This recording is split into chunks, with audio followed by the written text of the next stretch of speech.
Hi everyone, this is विपुल अग्रवाल, आपका educator. स्वागत करता हूं आपका साइंस एंड फन पर।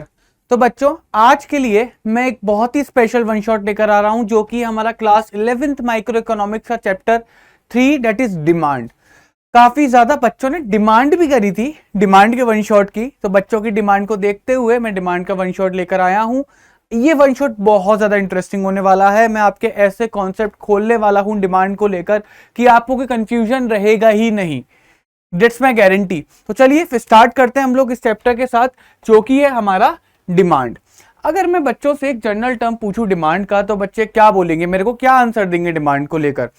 बच्चे बोलेंगे सर डिमांड मतलब एक डिजायर। ठीक है, कुछ भी चीज, अगर हमारी कोई भी इच्छा है, हमारी कोई भी विश है, उसको हम लोग डिमांड बोल सकते हैं। हमारी वांट, वो भी हमारी डिमांड हो सकती है। लेकिन क्या इकोनॉमिक्स की टर्म्स में इन चीजों का मतलब डिमांड होता है? The answer is no. इन चीजों का मतलब डिमांड नहीं होता। इकोनॉमिक्स की टर्म्स में डिमांड का मतलब कुछ और होता है।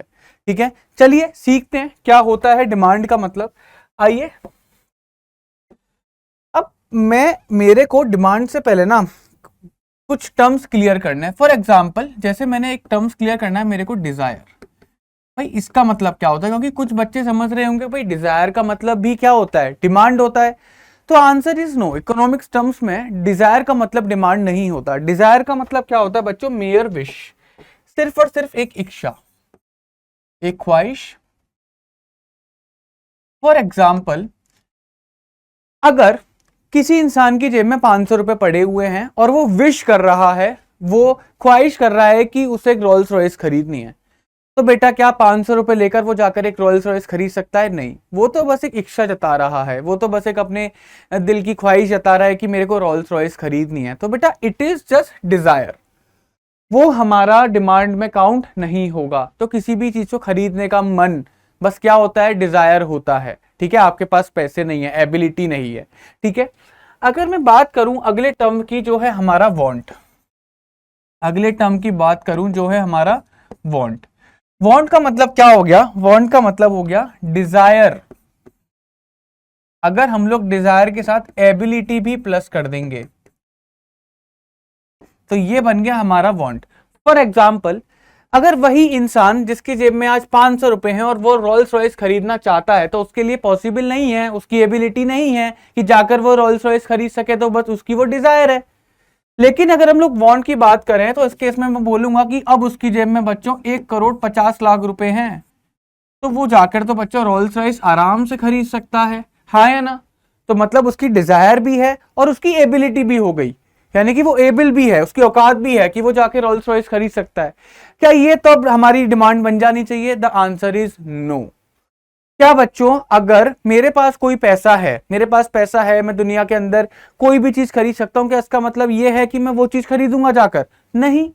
उसके अलावा भी कुछ फैक्टर्स होते हैं कि मैं किसी चीज को परचेज करने के लिए बच्चों अपने मन को, अपनी एबिलिटी के साथ साथ कुछ फैक्टर्स और इंक्लूड करूंगा, तब जाकर वो मेरा डिमांड बनेगा। बात को समझने की कोशिश करो।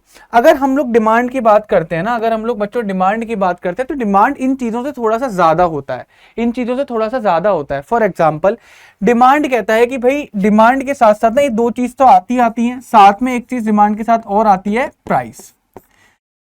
भाई मेरे पास रोल्स रॉयस है 1 करोड़ रुपए, ठीक है, रोल्स रॉयस 1 करोड़ रुपए की है, मेरे पास 1.5 करोड़ रुपए पड़े हैं, मेरी एबिलिटी है, मेरी औकात है, मैं जाके रोल्स रॉयस खरीद सकता हूं। बट द थिंग इज कि क्या मैं वो 1 करोड़ रुपए की रोल्स रॉयस खरीदूंगा? क्या मैं उस प्राइस पे एग्री करता हूं उसे खरीदने के लिए? ये भी इंपॉर्टेंट है। भाई बहुत सी बार आप मान के चलो किसी जगह पर गए, आपकी जेब में पड़े हैं 10,000 रुपए, और वो चीज जनरली मार्केट में 2,000 रुपए की मिलती है, बट उस दिन वो चीज 4,000 रुपए की मिल रही है। हाँ या ना? ठीक है, तो आप जाकर नहीं खरीदोगे। तो बेटा आपकी मन भी था खरीदने का, आपकी एबिलिटी भी थी खरीदने की, बट आप उस प्राइस पॉइंट पर रेडी नहीं थे। ऐसा ही जब आप अमेज़न वगैरह पे देखते होंगे, जब सेल आती है बच्चों, आप देखते हो अच्छा 15 दिन बाद सेल स्टार्ट होने वाली है, तो हमें आज के टाइम पे प्रोडक्ट महंगे मिल रहे होंगे, हम सेल में खरीदेंगे। इसका मतलब क्या है? आज प्रोडक्ट आप खरीदना भी चाहते हो, ठीक है, आपकी एबिलिटी भी है, आपके पास पैसा है कि आज आप उस प्रोडक्ट को खरीद सकते हो, बट फिर भी आप 15 दिन वेट करोगे, क्योंकि आप करंट प्राइस पॉइंट पर उसे खरीदने को रेडी नहीं हो, तो प्राइस भी क्या होता है, एक फैक्टर होता है। प्राइस भी क्या होता है, फैक्टर होता है। फिर जो चौथा फैक्टर होता है डिमांड के अंदर, डेट इज टाइम। टाइम भी बच्चों एक इंपॉर्टेंट फैक्टर होता है, समझ के देखो। अभी सपोज करो सर्दियों का मौसम चल रहा है, बहुत एकदम ठंड पड़ रही है, एकदम वूलन क्लोथ की बहुत ज्यादा नीड है। अब उस केस में एक कंपनी आती है, वो कहती है कि भाई हम लोग कॉटन हाफ टी शर्ट्स बेचेंगे, हम लोग कॉटन टी शर्ट्स बेचेंगे, cotton half sleeve T shirt हम लोग बेचेंगे, ठीक है। तो बच्चों एक बात बताओ, क्या आपका खरीदने का सपोज करते हैं मन होगा भी, ठीक है, हमारा मन है खरीदने का, हम खरीद भी सकते हैं, एबिलिटी भी है, तो हमारा वांट बन गया, ठीक है। प्राइस पॉइंट भी ऐसा है कि ठीक है मैं खरीदने को रेडी हो जाऊंगा, बट क्या आज के टाइम के अकॉर्डिंग ये मेरे कॉटन हाफ स्लीव्स काम की है इतनी ठंड में? क्या मेरे को आज का टाइम अलाउ करता है कि मैं कॉटन हाफ स्लीव्स को खरीदूं, जाकर टी शर्ट को खरीदूं? नहीं। तो टाइम भी एक इंपॉर्टेंट फैक्टर है। तो डिमांड बेटा 4 फैक्टर से बनता है, that is desire, want, price and time. भैया खरीदने का मन भी होना चाहिए, एबिलिटी भी होनी चाहिए, प्राइस पॉइंट पर रेडी भी करना चाहिए कंज्यूमर, साथ ही साथ वो टाइम ऐसा होना चाहिए जहां पर कंज्यूमर को उस कमोडिटी की नीड हो। तो अभी जो मेरे को नीड है वो है वार्म क्लोथ की, लेकिन कंपनी मेरे को बेच रही है कॉटन हाफ स्लीव। सो चाहे वो मेरी एबिलिटी में हो, चाहे प्राइस पॉइंट पे मैं रेडी हूं, चाहे मेरे खरीदने का मन भी करे, बट क्योंकि ये चीज मेरे अभी काम की नहीं है तो मैं इसे नहीं खरीदूंगा, यानी कि मार्केट के अंदर डिमांड जनरेट नहीं हुई। अब कुछ बच्चों के अंदर क्वेश्चन आएगा, सर ये 4 चीजें डिमांड के अंदर आ क्यों रही हैं, इनका रीजन क्या है, इन 4 चीजों के पीछे रीजन क्या है, डिमांड इन्हीं के पीछे क्यों जा रहा है?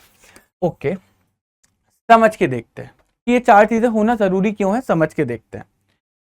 आप अपने आप को बच्चों एक प्रोड्यूसर समझो, आप अपने आप को एक प्रोड्यूसर समझो कि आप गुड्स प्रोड्यूस करना चाह रहे हो। तो बच्चों आप लोग निकले हो एक मार्केट रिसर्च के ऊपर कि भैया मैं मार्केट में जाकर देखता हूं, मार्केट में जाकर मैं ये देखूंगा कि मार्केट के अंदर कस्टमर को चाहिए क्या, आखिर में हम वही प्रोडक्ट बनाएंगे, ठीक है। हम मार्केट के अंदर गए, सपोज करो मुझे को एक कस्टमर पर मैं सारी स्टडी करने वाला हूं जिससे कि आपको आसान भी होगा समझने में। तो एक कंज्यूमर है जिसका नाम है बच्चों आदित्य। बच्चों मैं आदित्य के पास गया और मैं आदित्य के पास जाकर देखा और मैंने आदित्य से थोड़ी बातचीत करी। सबसे पहले तो मुझे उसकी डिजायर समझनी है। मैंने आदित्य से बोला, आदित्य जी बात सुनो, तुम्हारा खरीदने का क्या मन है, क्या तुम्हारी डिजायर है, क्या तुम्हें खरीदने का मन करता है? आदित्य बोलता है I want to buy the Rolls Royce.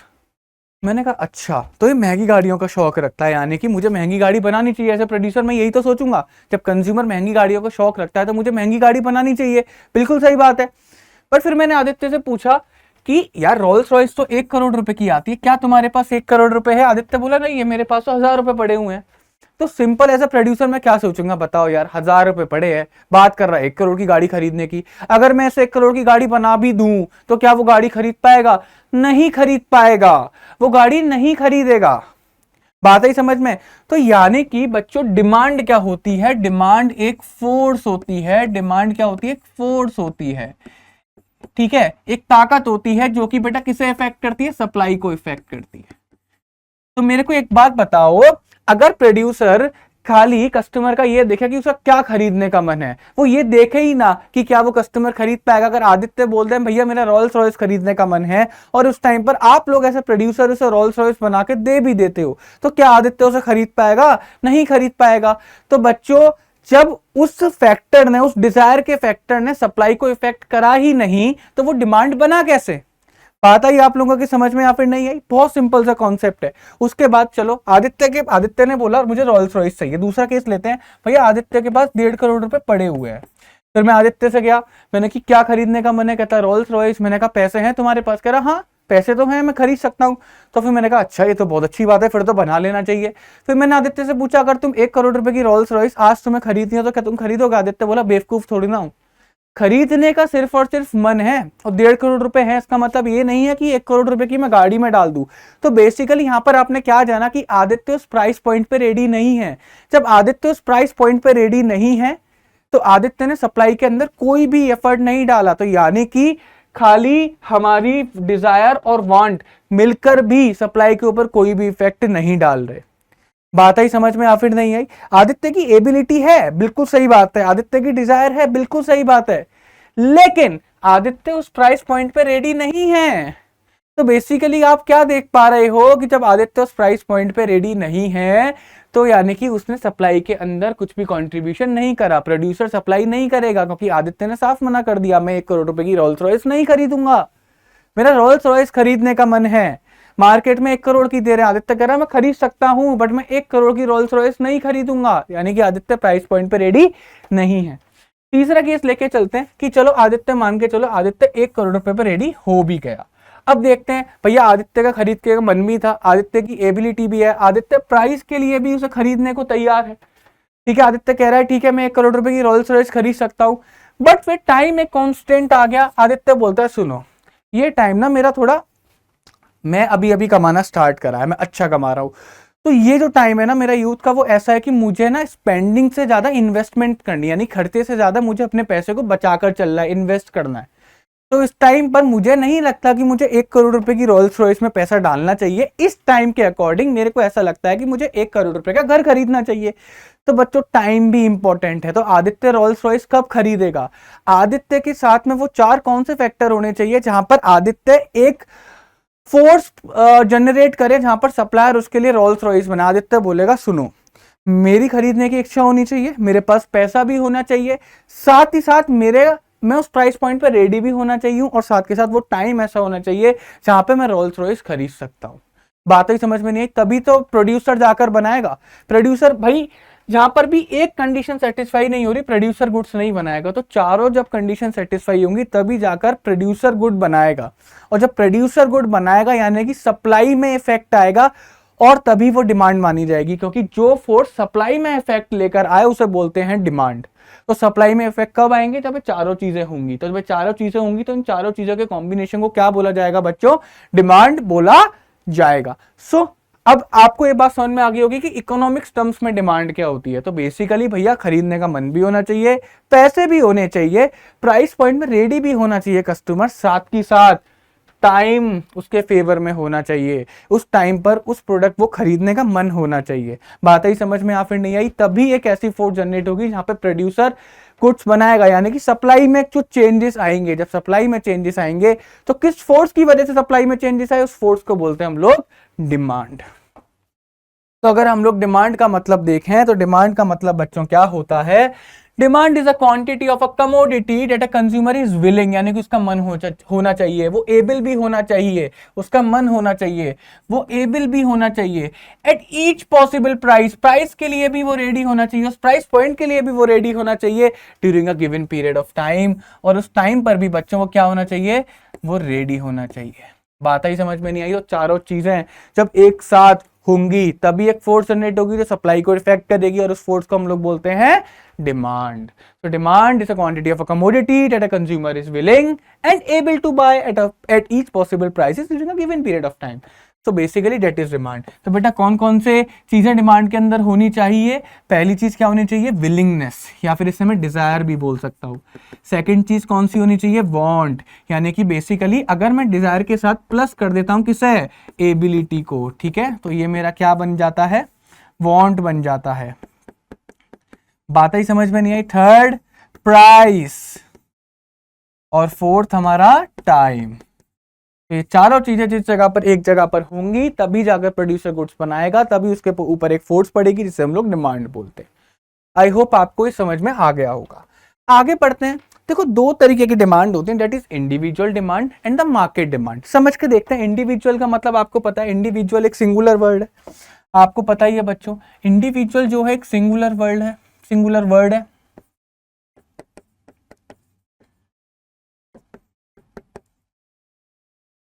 And on the other side market एक प्लूरल वर्ड है, प्लूरल वर्ड है। अब मार्केट प्लूरल क्यों है, क्योंकि मार्केट जो है बहुत सारे इंडिविजुअल से मिलके बना है, ठीक है। जब हम सारे इंडिविजुअल्स आपस में मिल जाते हैं तो वो एक मार्केट बन जाता है। बात आई समझ में या फिर नहीं आई, क्लियर है नहीं क्लियर है। तो बेसिकली हम लोग जब एक इंडिविजुअल की बात करेंगे, इंडिविजुअल का मतलब ये है कि demand of a single customer. हम बात करेंगे बच्चों क्या, demand of a single customer. तो हम लोग यहाँ पे क्या देखने वाले हैं, सिंगल कस्टमर को, जहां पर एक सिंगल कस्टमर की डिमांड हो। आदित्य इज एन इंडिविजुअल, तो आदित्य ने जो डिमांड क्रिएट करी that is a individual demand. बात ही समझ में नहीं आई, जब एक सिंगल कस्टमर डिमांड को जनरेट करेगा that is a individual demand.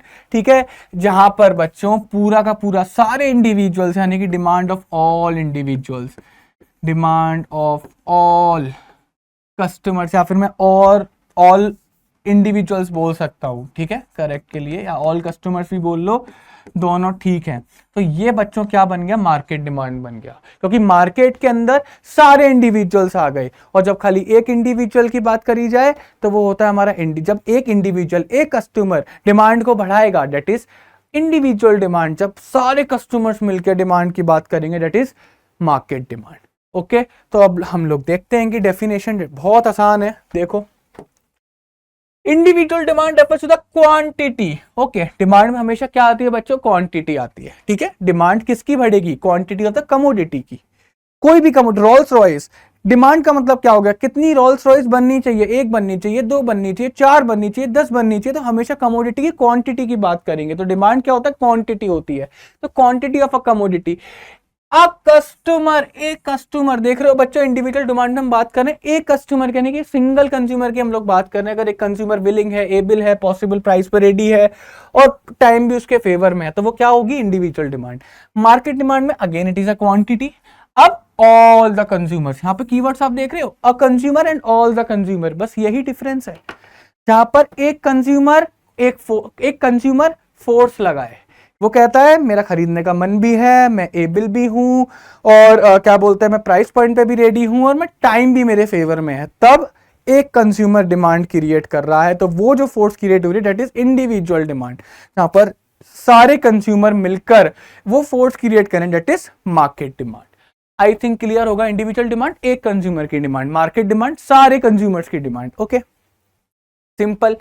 अब determinants of the demand, individual demand से डिटर्मिनेंट्स क्या होता है। डिटर्मिनेंट्स मतलब बेटा फैक्टर्स, कौन कौन सी चीज डिमांड को बढ़ाती हैं और कौन कौन सी चीज डिमांड को कम करती हैं। फैक्टर्स मतलब वही ना कि वो फोर्स जो कि डिमांड में चेंज लेकर आए, यानी कि वो कौन से फोर्सेस है, वो कौन से 5 तत्व है, वो कौन से 5 फैक्टर्स हैं जो कि डिमांड को बढ़ाएंगे या फिर डिमांड को कम करेंगे। तो बेसिकली इंडिविजुअल डिमांड के केस में कितने होते हैं बच्चों, 5 फैक्टर्स होते हैं। कितने फैक्टर्स होते हैं स्टूडेंट्स, 5 फैक्टर्स होते हैं। उसमें से जो पहला और सबसे इंपॉर्टेंट फैक्टर होता है वो बच्चों क्या होता है, प्राइस ऑफ ओन कमोडिटी, यानी कि खुद कमोडिटी का प्राइस। फॉर एग्जाम्पल, अगर हम लोग बेटा रोल्स रॉयस की डिमांड की बात करेंगे तो price of its own commodity का मतलब क्या हो गया कि रोल्स रॉयस का प्राइस, रोल्स रॉयस की डिमांड किससे इफेक्ट होगी, रोल्स रॉयस के खुद के प्राइस से इफेक्ट हो सकती है। तो price of its own commodity, price of its own commodity. Okay, second बच्चों, price of the related goods, price of related goods, ये रिलेटेड कमोडिटीज। मतलब कि बेटा रोल्स रॉयस अपने प्राइसेस से तो उसकी डिमांड बढ़ेगी कम होगी, वो तो बात ठीक है, लेकिन जो रोल्स रॉयस के रिलेटेड गुड्स हैं, मतलब रोल्स रॉयस के कॉम्पिटिटिव गुड्स, यानी कि जो रोल्स रॉयस के कॉम्पिटिटर हैं, रोल्स रॉयस की जगह ले सकते हैं, वो वाले भी गुड्स रिलेटेड गुड्स माने जाएंगे और वो गुड्स भी माने जाएंगे जो रोल्स रॉयस के साथ यूज करे जाते हैं। ठीक है, तो रोल्स रॉयस के रिलेटेड गुड्स भी उसकी डिमांड में चेंजेस लेकर आते हैं। तो बेसिकली अगर रोल्स रॉयस का हम लोग बात करें, हम मान लेते हैं रोल्स रॉयस का कॉम्पिटिटर मर्सिडीज है, तो मर्सिडीज के प्राइसेस भी रोल्स रॉयस की डिमांड के अंदर चेंजेस लेकर आ सकते हैं। बात आई समझ में या फिर नहीं आई, बिल्कुल सही बात है। थर्ड है बच्चों इनकम, कंज्यूमर की इनकम भी डिमांड के अंदर चेंज लेकर आ सकती है।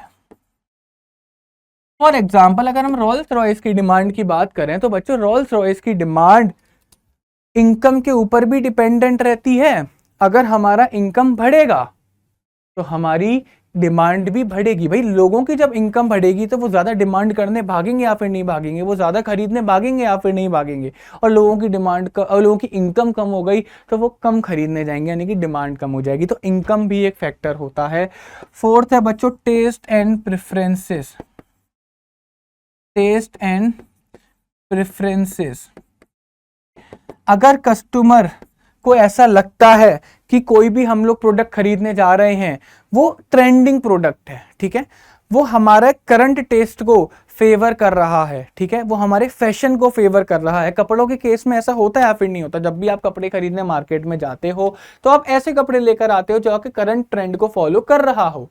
तो ऐसे केस में ये भी जो ट्रेंड होता है, जो फेवर होता है ना, जो कहते हैं फैशन होता है, वो भी मार्केट को, डिमांड को चेंज करता है, वो भी डिमांड के अंदर चेंज लेकर आता है, ठीक है। तो टेस्ट एंड प्रेफरेंसेस भी चेंज लेकर आते हैं।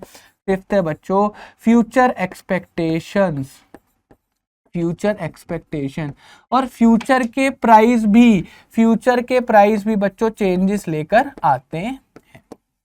फ्यूचर के प्राइस मतलब आप कोई भी आज कमोडिटी खरीदने गए, आज वो कमोडिटी 10 रुपए की है, अगर आपको ये लग रहा है कि वो कमोडिटी फ्यूचर में 15 की हो जाएगी, यानी कि फ्यूचर में महंगी हो जाएगी, तो आज आप उसे ज्यादा खरीदोगे। और आपको ऐसा लग रहा है कि वो फ्यूचर में 10 रुपए से 7 रुपए की हो जाएगी, मतलब सस्ती हो जाएगी, तो आप उसे आज कम खरीदोगे। तो फ्यूचर के एक्सपेक्टेड प्राइस भी आज की डिमांड को इफेक्ट करते हैं। So these are the 5 factors in case of individual demand, in case of single consumer, ठीक है, सिंगल कंज्यूमर के केस में ये 5 फैक्टर्स होते हैं जो कि डिमांड को इफेक्ट करते हैं, जो कि बच्चों एक डिमांड को इफेक्ट करते हैं। Price of its own commodity, या price of the own commodity, price of the related goods, income of the consumer, taste and preference of the consumer, and the last is future expectation of the prices. Okay, so अगर हम price of own commodity की बात करें तो this is the PX, हम इसको PX से denote करते हैं, where X is the commodity, हम जिसकी डिमांड की बात कर रहे हैं। X यहाँ पर वो कमोडिटी है, हम जिस कमोडिटी की डिमांड की बात कर रहे हैं। अगर हम रोल्स रॉयस की डिमांड की बात कर रहे हैं तो X is a Rolls Royce, अगर हम लोग कपड़ों की बात कर रहे हैं तो X are the clothes. Clear है, नहीं क्लियर है? फिर है price of the related goods, तो प्राइस का P और R मतलब रिलेटेड गुड्स, इसे हम PR से डिनोट करते हैं। Income of the consumer, income को हम लोग इकोनॉमिक्स ऑफ Y से डिनोट करते हैं। Taste and preferences of the consumer T से डिनोट करते हैं, और फ्यूचर एक्सपेक्टेशंस मतलब E से डिनोट करते हैं, E फॉर एक्सपेक्टेशन। तो these are the short form. आप इसे बोल भी सकते हो कि what are the factors affecting demand, या फिर what are the determinants of demand in case of individual demand. 5 होते हैं, PX PR YTE, PX PR YTE। आप इस तरीके से भी याद कर सकते हो, where PX is the price of its own commodity, PR is the price of the related goods, Y for the income, T for taste and preferences, E for future expectations. Okay, ये समझ में आ गया होगा। अब इसको थोड़ा detail के अंदर देख लेते हैं, आइए। There exist an inverse relationship. Inverse relationship होता है बच्चों किसमें? प्राइस में और क्वांटिटी डिमांडेड में। प्राइस क्या? खुद की कमोडिटी, यानी कि price of commodity X। Clear है? इनके बीच में क्या होता है? इनवर्स रिलेशन होता है। भाई मेरे को एक बात बताओ, आज की डेट में मैं कोई भी प्रोडक्ट खरीदने लेके जाता हूं, अगर सपोज करो मैं बाटा शू की बात करता हूं, मैं किसकी बात करता हूं? बाटा के शूज की बात करता हूं। अगर बाटा के शूज का प्राइस इंक्रीज कर जाएगा तो बेटा लोग उसे कम खरीदेंगे या फिर नहीं खरीदेंगे, यानी कि उसकी डिमांड क्या हो जाएगी बच्चों? कम हो जाएगी। उसकी डिमांड क्या हो जाएगी बच्चों? कम हो जाएगी। बात आई समझ में नहीं है? तो बाटा के शूज का प्राइस जैसे बढ़ा उसकी डिमांड कम हो गई। या फिर अगर बाटा के शूज का प्राइस कम हो गया तो आप देखोगे बाटा के शोरूम पे एकदम से भीड़ लग जाएगी, यानी कि उसका डिमांड क्या हो जाएगा? इंक्रीज कर जाएगा। बच्चों क्या कर जाएगा? इंक्रीज कर जाएगा। सो आप देख पा रहे होगे एक इनवर्स रिलेशनशिप है, price of its own commodity and the demand of that commodity. ठीक है, एक कमोडिटी के डिमांड में और उसी के प्राइस में बच्चों क्या होता है? इनवर्स रिलेशनशिप होता है। अगर प्राइस बढ़ेगा डिमांड कम होगी, प्राइस कम होगा डिमांड बढ़ेगी। बात ही समझ में? इनवर्स रिलेशनशिप, उल्टा रिलेशनशिप आपको देखने को मिल रहा है। It means as the price increases, अगर प्राइस इंक्रीज करेगा क्वांटिटी डिमांडेड फॉल कर जाएगी। क्लियर बात है या नहीं है? कोई प्रॉब्लम इसमें? ठीक है, एंड वाइस वर्सा। अगर बेटा प्राइस इंक्रीज करेगा डिमांड डिक्रीज कर जाएगी, प्राइस डिक्रीज करेगा डिमांड इंक्रीज कर जाएगी। कोई प्रॉब्लम इसके अंदर? कोई दिक्कत इसके अंदर नहीं है। नेक्स्ट हम लोग देखते हैं जो इसके अंदर आता है second, price of the related goods. यहाँ पे रिलेटेड गुड्स को बोला गया है दो टर्म्स में, substitute goods and the complementary goods. यहाँ पर वही एग्जांपल लेकर चलते हैं, फिर भी बाटा शूज का एग्जांपल हम लोग लेके चलते हैं, बहुत फायदेमंद है। भाई मैं एक बात बोलता हूँ कि देखो बाटा पहले समझते हैं कि सब्स्टिट्यूट गुड्स और कॉम्प्लीमेंट्री गुड्स क्या होता है। सब्स्टिट्यूट गुड्स को मैं बोल सकता हूँ बेसिकली कॉम्पिटिटिव गुड्स, जो कि कॉम्पिटिटर के गुड्स होते हैं ना, वो से हम लोग बोल सकते हैं सब्स्टिट्यूटेड गुड्स, यानी कि जो बाटा के जूते की जगह पर पहने जा सके। क्लियर है नहीं है? जो बाटा, हम शूज की जगह पर, अगर हम बाटा शूज की जगह पर किसी और कंपनी के शूज पहनते हैं तो हमारे वो सब्स्टिट्यूट गुड्स हो गए। क्लियर है? जैसे हम लोग चाय की जगह पर कॉफी पी सकते हैं, हम बाटा शूज की जगह पर वुडलैंड के शूज पहन सकते हैं। बात ही समझ में नहीं आई? पेन की जगह पर हम पेंसिल यूज कर सकते हैं। तो ये सब हमारे क्या है? सब्स्टिट्यूट गुड्स हैं। एक गुड जो कि दूसरी गुड की जगह ले सके वो सब्स्टिट्यूट गुड्स हैं। और कॉम्प्लीमेंट्री गुड्स कौन से हैं? कॉम्प्लीमेंट्री गुड्स वो गुड्स हैं जो कि एक दूसरे के साथ चलते हैं। जैसे चाय के साथ चीनी, बात आई समझ में? कॉफी के साथ चीनी, बात आई समझ में? क्लियर है? चाय के साथ दूध, कॉफी के साथ दूध। तो ये सब क्या है? कॉम्प्लीमेंट्री गुड्स हैं जो एक दूसरे के साथ कॉम्बिनेशन बनाते हैं। तो शूज के साथ क्या कॉम्बिनेशन बनाते हैं? शूज के साथ हमारे सॉक्स कॉम्बिनेशन बनाते हैं। बात आई समझ में नहीं आई? तो जितने ज्यादा बेटा शूज बिकेंगे उतने ज्यादा सॉक्स भी तो बिकेंगे। क्लियर है? जितने ज्यादा लोग वक्त जूते पहनेंगे उतने ज्यादा लोग वक्त क्या पहनेंगे? सॉक्स भी तो पहनेंगे। तो socks and the shoes are the complementary goods. आइए देखते हैं। Related goods are goods in which change in price of one good. एक गुड के अगर प्राइस में चेंजेस हुआ causes a change in demand for the other good. बात ही समझ में नहीं आई?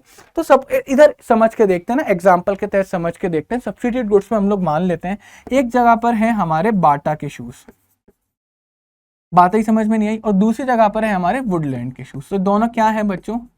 दोनों कॉम्पिटिटिव गुड्स हैं। क्लियर है? यानी कि सब्स्टिट्यूट गुड्स हैं कि बाटा के शूज की जगह वुडलैंड के शूज भी ले सकते हैं, वुडलैंड के शूज की जगह बाटा भी शूज भी जगह ले सकते हैं, एक दूसरे की जगह ये लोग ले सकते हैं बेसिकली।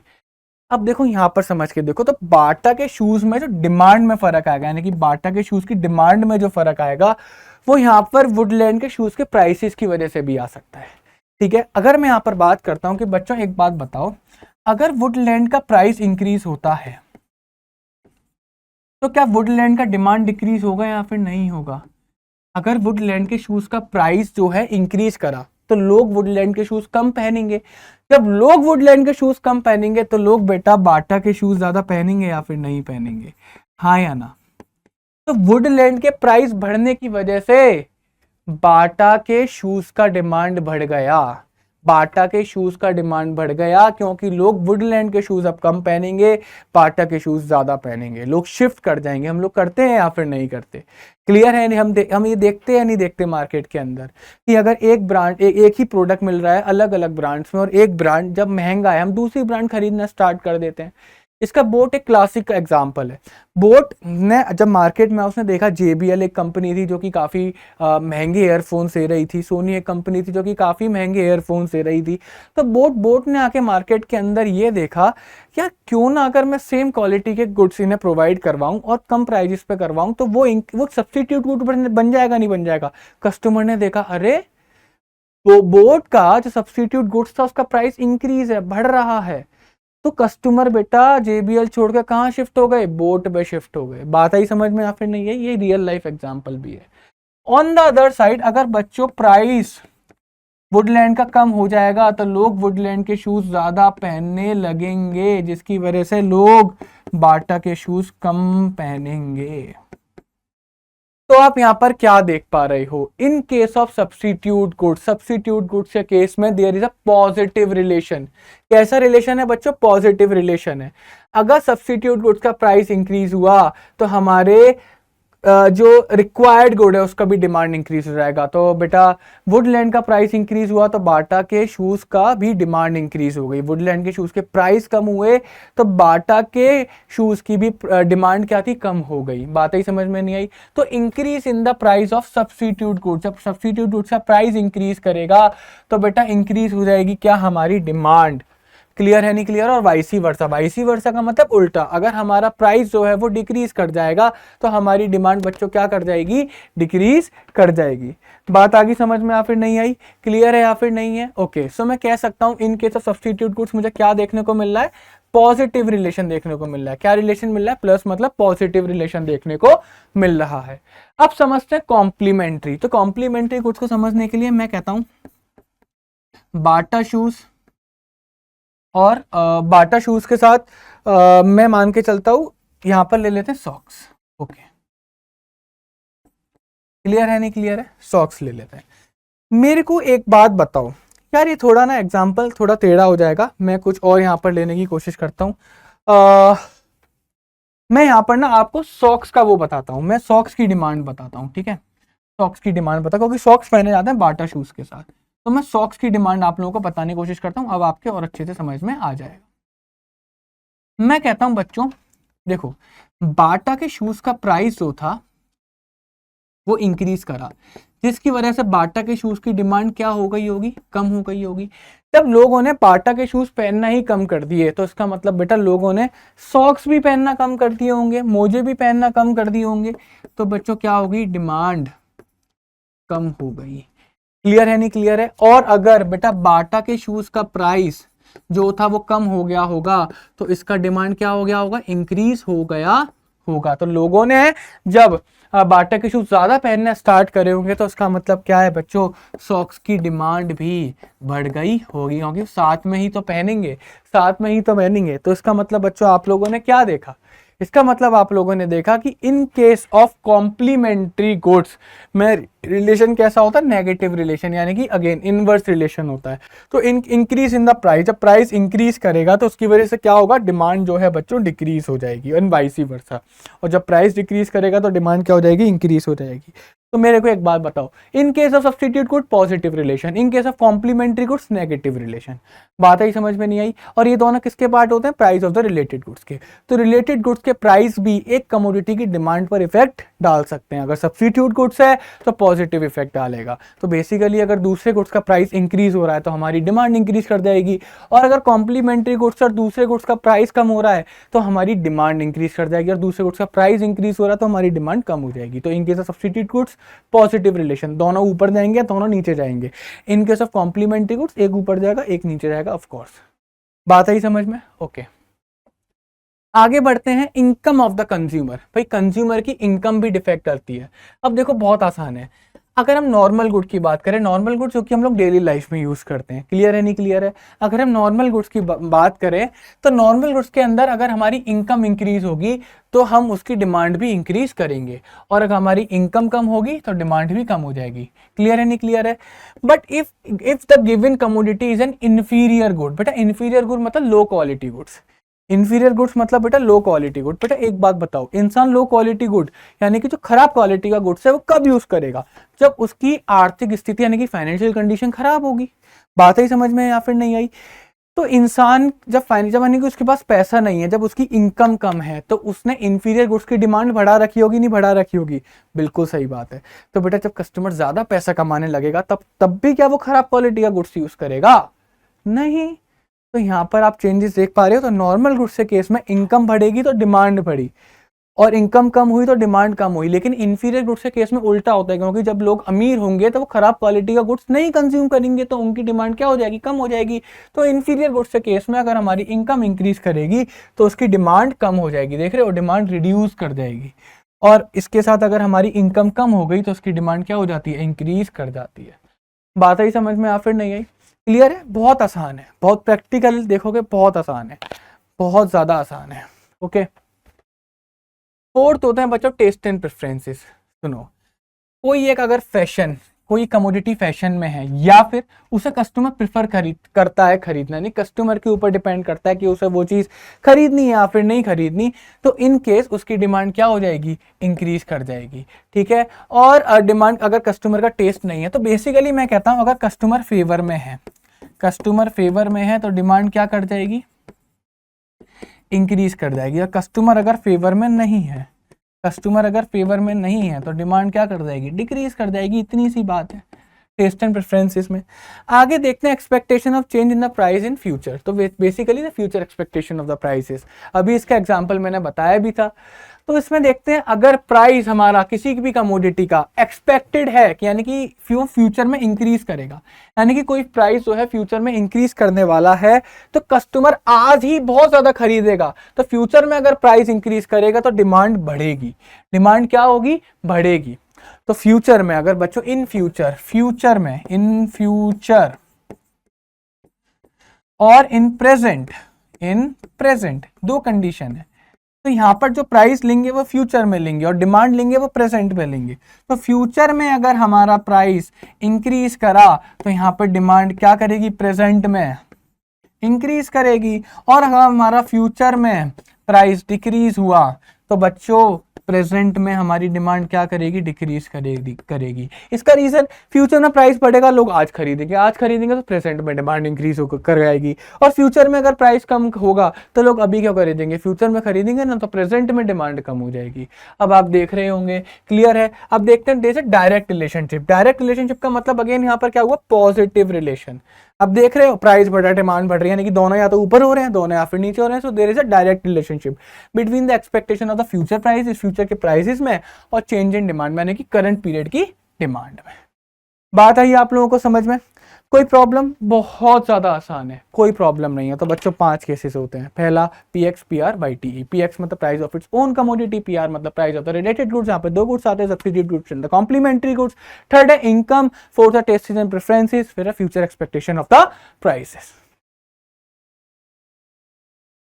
तो बच्चों नेक्स्ट टॉपिक पर हम लोग देखते हैं determinants of demand, but this time the demand is the market demand. Demand बच्चों कौन सी है? डिमांड है हमारी मार्केट डिमांड। तो बेसिकली वो डिमांड जो कि सारे कंज्यूमर्स मिलकर क्रिएट करते हैं, that is called market demand. Clear है, नहीं क्लियर है? Okay.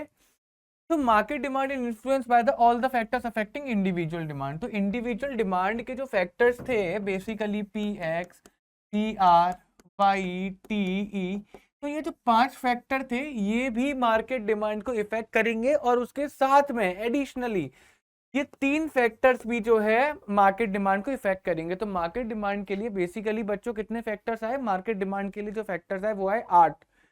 P X, P R, Y, T, E, size and composition of population, season and weather and distribution of income. तो पॉपुलेशन को, size and composition of population को हम लोग लिखते हैं बच्चों पी ओ से, और सीजन एंड वेदर को हम लोग लिखते हैं बच्चों एस से, और डिस्ट्रीब्यूशन ऑफ इनकम को हम लोग लिखते हैं डी से। बात आई समझ में? कोई इसमें प्रॉब्लम? ओके। तो नेक्स्ट आगे बढ़ते हैं। नेक्स्ट टॉपिक है हमारा size and composition of population की। ये होता क्या है यार? मेरे को एक बात बताओ, डिमांड करता कौन है? Human being. अब ह्यूमन बींग के कलेक्शन को पॉपुलेशन बोला जाता है। अब पॉपुलेशन जिस जगह पर ज्यादा होगी उस जगह डिमांड ज्यादा होगी, पॉपुलेशन जिस जगह कम होगी उस जगह डिमांड कम होगी। तो जिस जगह साइज ऑफ पॉपुलेशन ज्यादा होगा उस जगह डिमांड ज्यादा होगी। तो increase in population raises the market demand, market demand increase कर जाएगी जब हमारा पॉपुलेशन इंक्रीज करेगा तो। और जब पॉपुलेशन में डिक्रीज आ रहा है तो हमारा मार्केट डिमांड भी बच्चों डिक्रीज कर जाएगा। क्लियर? फिर आता है कॉम्पोजिशन। कॉम्पोजिशन बेसिकली कि किसी एरिया में, सपोज करो ये इस एरिया में हमारे पास कुछ पॉपुलेशन गिवन है, उस पॉपुलेशन में किस टाइप की पॉपुलेशन ज्यादा है। फॉर एग्जांपल कि अगर एक उत्तर प्रदेश में मैं बात करूं, अगर 25 करोड़ की पॉपुलेशन है तो उस 25 करोड़ में से मेल्स कितने हैं, फीमेल्स कितने हैं, एडल्ट्स कितने हैं, चिल्ड्रंस कितने हैं, ओल्ड एज पीपल कितने हैं। तो basically these are the composition कि किस एरिया में कौन सी कैटेगरी ऑफ पॉपुलेशन ज्यादा है, हम इसको कॉम्पोजिशन बोलेंगे। तो basically ratio of male, female, children and number of old people in the population also affect the demand for a commodity. जैसे फॉर एग्जांपल मैं उत्तर प्रदेश की बात करूं, मैं कहता हूं उत्तर प्रदेश में युवा लोग ज्यादा हैं, बेसिकली एडल्ट ज्यादा हैं, एडल्ट ज्यादा हैं। क्लियर है? जिनकी एज जो है 20 से 30 साल के बीच में है वो जनता ज्यादा है। तो उत्तर प्रदेश में अगर आप बिजनेस करने जा रहे हो तो आपका मोटिव क्या रहना चाहिए? आप डिमांड किस चीज की सपोज करोगे मार्केट के अंदर? तो 20 से 30 साल के लोगों को पसंद होता है भाई, आप गाड़ियों की डिमांड ज्यादा करोगे क्योंकि नए नए जो जब कमाना स्टार्ट करते लोगों का सपना होता है गाड़ियों का। घरों की डिमांड बहुत ज्यादा होगी क्योंकि नए लोग घर भी इन्वेस्ट करेंगे। जब कोई इंसान यूथ जब कमाना स्टार्ट करता है तो सबसे पहला इन्वेस्टमेंट तो घर में होता है। बात ही समझ में या फिर नहीं आई? ट्रैवलिंग में बहुत ज्यादा यूथ जो है स्पेंडिंग करता है, तो इन चीजों की डिमांड में आप इंक्रीमेंट करते हो देखोगे तो कंपोजिशन ऑफ पॉपुलेशन भी डिमांड का एक इफेक्ट होता है। और ये सब किसके पार्ट, ये किसके फैक्टर्स होते हैं? ये होते हैं मार्केट डिमांड के। नेक्स्ट देखते हैं सीजन एंड वेदर। बेटा पता ही है seasonal and weather condition also affect the market demand for a commodity. ठंड पड़ रही है तो पूरा मार्केट ठंड के कपड़े लेने जाएगा। गर्मियां पड़ रही हैं तो सारे कंज्यूमर्स गर्मियों के कपड़े लेने जाएंगे। तो बेसिकली यहाँ पर एक या दो इंडिविजुअल्स नहीं इंक्लूड होते, पूरा का पूरा मार्केट होता है। सीजन पूरे के पूरे मार्केट की डिमांड को इफेक्ट करता है। ओके। नेक्स्ट देखते हैं distribution of income. Distribution of income basically अगर हमारा कंट्री में इनकम जो है इक्विटेबल डिस्ट्रीब्यूटेड है। बेसिकली क्या है कि लोग बहुत ज्यादा बेसिकली अमीर भी हैं, गरीब भी हैं, ठीक है, बट जैसे एग्जाम्पल मैं आपको दूंगा, आपने कुछ मूवीज देखी होंगी जिस केस में आपने देखा होगा कि बहुत ज्यादा अमीर लोग दिखाए और उसी जगह पे बहुत ज्यादा गरीब लोग दिखा दिए। तो इसका जो रीजन होता है वो होता है अनइक्विटेबल डिस्ट्रीब्यूशन ऑफ इनकम, कि भैया कोई तो बहुत ज्यादा कमा रहा है, कोई बहुत कम कमा रहा है। काफी मूवीज में ऐसे भी डायलॉग आते हैं कि गरीब और गरीब होता जा रहा है, अमीर और अमीर होता चला जा रहा है। तो डिफरेंस बिटवीन देयर इनकम बढ़ती चली जा रही है, अनइक्विटेबल डिस्ट्रीब्यूशन ऑफ इनकम। तो बेसिकली अगर एक कंट्री के अंदर इनकम जो है इक्विटेबल है, ठीक है, मतलब लोग बहुत ज्यादा अमीर भी नहीं है, बहुत ज्यादा गरीब भी नहीं है, सब एक समान आते हैं, ठीक है। जैसे यूके की अगर मैं बात करूं तो वहां पर जो मार्केट डिमांड रहने वाली है वो ज्यादा रहने वाली है। इसका एग्जांपल अगर देखना, अगर एक एरिया में बच्चों 1 लाख लोग रहते हैं, 1 लाख लोग रहते हैं और इसमें से कोई बहुत अमीर भी नहीं है, इसमें से कोई बहुत गरीब भी नहीं है, सब अप्रोक्सीमेटली बराबर बराबर पैसे कमाते हैं, तो आप क्या देख पाओगे कि बेटा सबके सब बेसिक नेसेसिटीज तो अफोर्ड करते ही है ना। अगर मैं कहूं कि बेटा वीट वीट की, राइस की, इन चीजों की डिमांड हमेशा क्या रहेगी, हमेशा ज्यादा रहेगी, क्योंकि सबके सब इन चीजों को अफोर्ड कर सकते हैं, सबके सब इन चीजों पर पैसा खर्च करने को तैयार है। लेकिन ऑन द अदर साइड जहां पर हमारा इनकम डिस्ट्रीब्यूशन अनइवन है, यानी कि बेटा 1 लाख लोग रहते हैं जिसमें से देखा गया है कि 40,000 तो वो हैं जो बेसिक नेसेसिटीज को भी अफोर्ड नहीं कर सकते, बहुत ज्यादा गरीब है, और जो 60,000 पीपल है वो बहुत ज्यादा रिच है। तो इस केस में बच्चा पता है क्या होगा, ये 40,000 तो कोई डिमांड क्रिएट ही नहीं करेंगे। अब ये 60,000 बंदे अगर डिमांड भी क्रिएट करेंगे तो कितनी कर लेंगे, बात समझ के देखो ना, क्योंकि भैया किसी का पेट भरने के लिए तो कुछ चीजें ही चाहिए होती है ना। अब अमीर है इसका मतलब ये थोड़ा ना ज्यादा खा लेगा, बात ही समझ में नहीं आई। तो जहां पर इनकम का डिस्ट्रीब्यूशन अनइवन है उस जगह पर आप क्या देखोगे, उस जगह पर आप देखोगे कि हमारा जो डिमांड रहने वाला है वो लोअर लेवल पर रहने वाला है। तो बेसिकली मार्केट डिमांड के अंदर 8 फैक्टर्स आते हैं। पहला PX, price of its own commodity, PR, price of the related goods, Y for income, T for taste and preferences, E for future expectations of the prices, ठीक है। S and size, PO का मतलब size and composition of the population, D for distribution of income, और जो एक जो हमारा बचा S for seasonal and weather conditions. अब नेक्स्ट होता है डिमांड फंक्शन। तो बेसिकली डिमांड फंक्शन कुछ भी नहीं है, डिमांड फंक्शन कुछ भी नहीं है।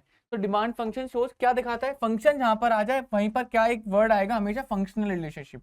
क्या आएगा, फंक्शनल रिलेशनशिप। किस किस के बीच में फंक्शनल रिलेशनशिप होता है, quantity demanded and the factors influencing it, quantity demanded and the factors influencing it. तो बेसिकली अभी हम लोग डिमांड पढ़कर आ रहे हैं, तो डिमांड को चेंज करने के लिए जो फैक्टर्स होते थे, इंडिविजुअल डिमांड के केस में हम लोगों ने देखा था 5 फैक्टर्स उसको चेंज करते हैं, मार्केट डिमांड के केस में 8 फैक्टर उसको चेंज करते हैं। तो ये इंडिविजुअल डिमांड के केस में डिमांड और 5 फैक्टर के बीच में जो भी एक फंक्शनल रिलेशनशिप होगा वही हमारा क्या होगा, वही हमारा क्या होगा, इंडिविजुअल डिमांड फंक्शन होगा। तो इंडिविजुअल डिमांड फंक्शन यहाँ पे फंक्शनल रिलेशनशिप होगा किसमें, इंडिविजुअल डिमांड के बीच में और उसको अफेक्ट करने वाले फैक्टर्स के बीच में। तो मैं इसको ऐसा कर सकता हूँ, demand of the x commodity, ठीक है, एक्स का मतलब कमोडिटी एक्स, कमोडिटी एक्स की जो डिमांड होगी उसके बीच में और बाकी के 5 फैक्टर्स के बीच में क्या रिलेशन है, एक फंक्शनल रिलेशनशिप है। तो फंक्शनल रिलेशनशिप है तो एक एफ लगा दिया, बाकी बस 5 मैंने ये लिख दिया, ये बन गया बच्चों, ये बन गया मेरा डिमांड फंक्शन। क्या है, फंक्शनल रिलेशनशिप। ये जो डिमांड है बेसिकली ये मेरा क्या है, ये आउटपुट है। तो मेरा डिमांड कहाँ से निकलेगा, मेरा डिमांड इन आउटपुट से होता, इन इनपुट से होता हुआ निकलेगा। तो basically these are the inputs, ये क्या है बच्चों, इनपुट्स हैं। तो जैसे ही इन में से चेंजेस होते हुए निकलेगा और इन दोनों के बीच में फंक्शनल रिलेशनशिप है, this is called the functional relationship, functional relationship,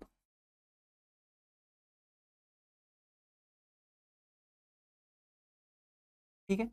तो क्योंकि 5 फैक्टर से जो कि इंडिविजुअल डिमांड को इफेक्ट करते, तो हमने यहाँ पर खाली 5 ही लिखे। नेक्स्ट देखते हैं मार्केट डिमांड फंक्शन, वो भी सेम है, फंक्शनल रिलेशनशिप होगा, बट वहां पे जो अफेक्टर्स होंगे, अफेक्ट करने वाले, वो 8 होंगे। तो बेसिकली डीएक्स मतलब demand of the commodity X, ठीक है, functional relationship P X, P R Y T E, population, season and weather and distribution of, ये निकल कर आ गया। तो दीज आर द फैक्टर्स, ये क्या होते हैं बच्चों, फैक्टर्स होते हैं। ये क्या होता है, functional relationship.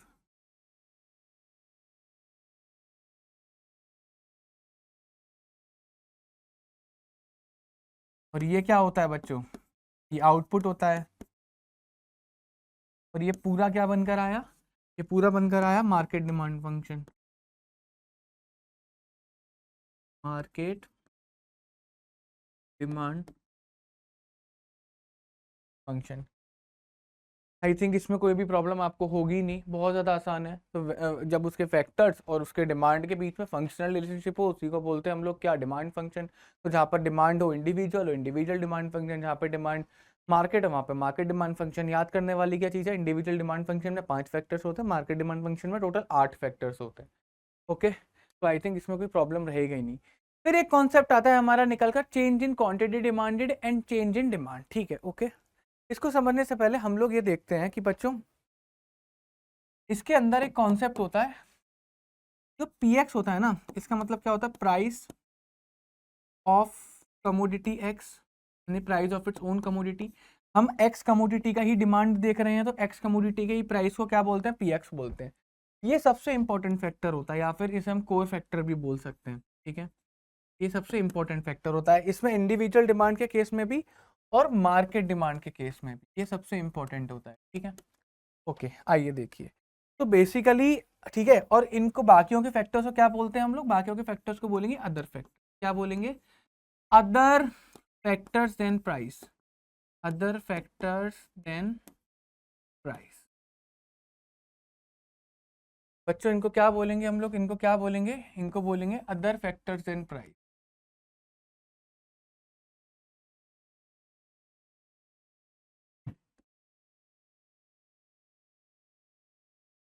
Other factors than price. Okay okay okay okay, देखिए यहाँ पर देखिए, change in quantity demanded, quantity demanded में चेंज आ रहा है, उसका क्या मतलब है, चेंज इन डिमांड का क्या मतलब है। अरे यार सर, ये तो सेम सेम सी बातें नहीं है।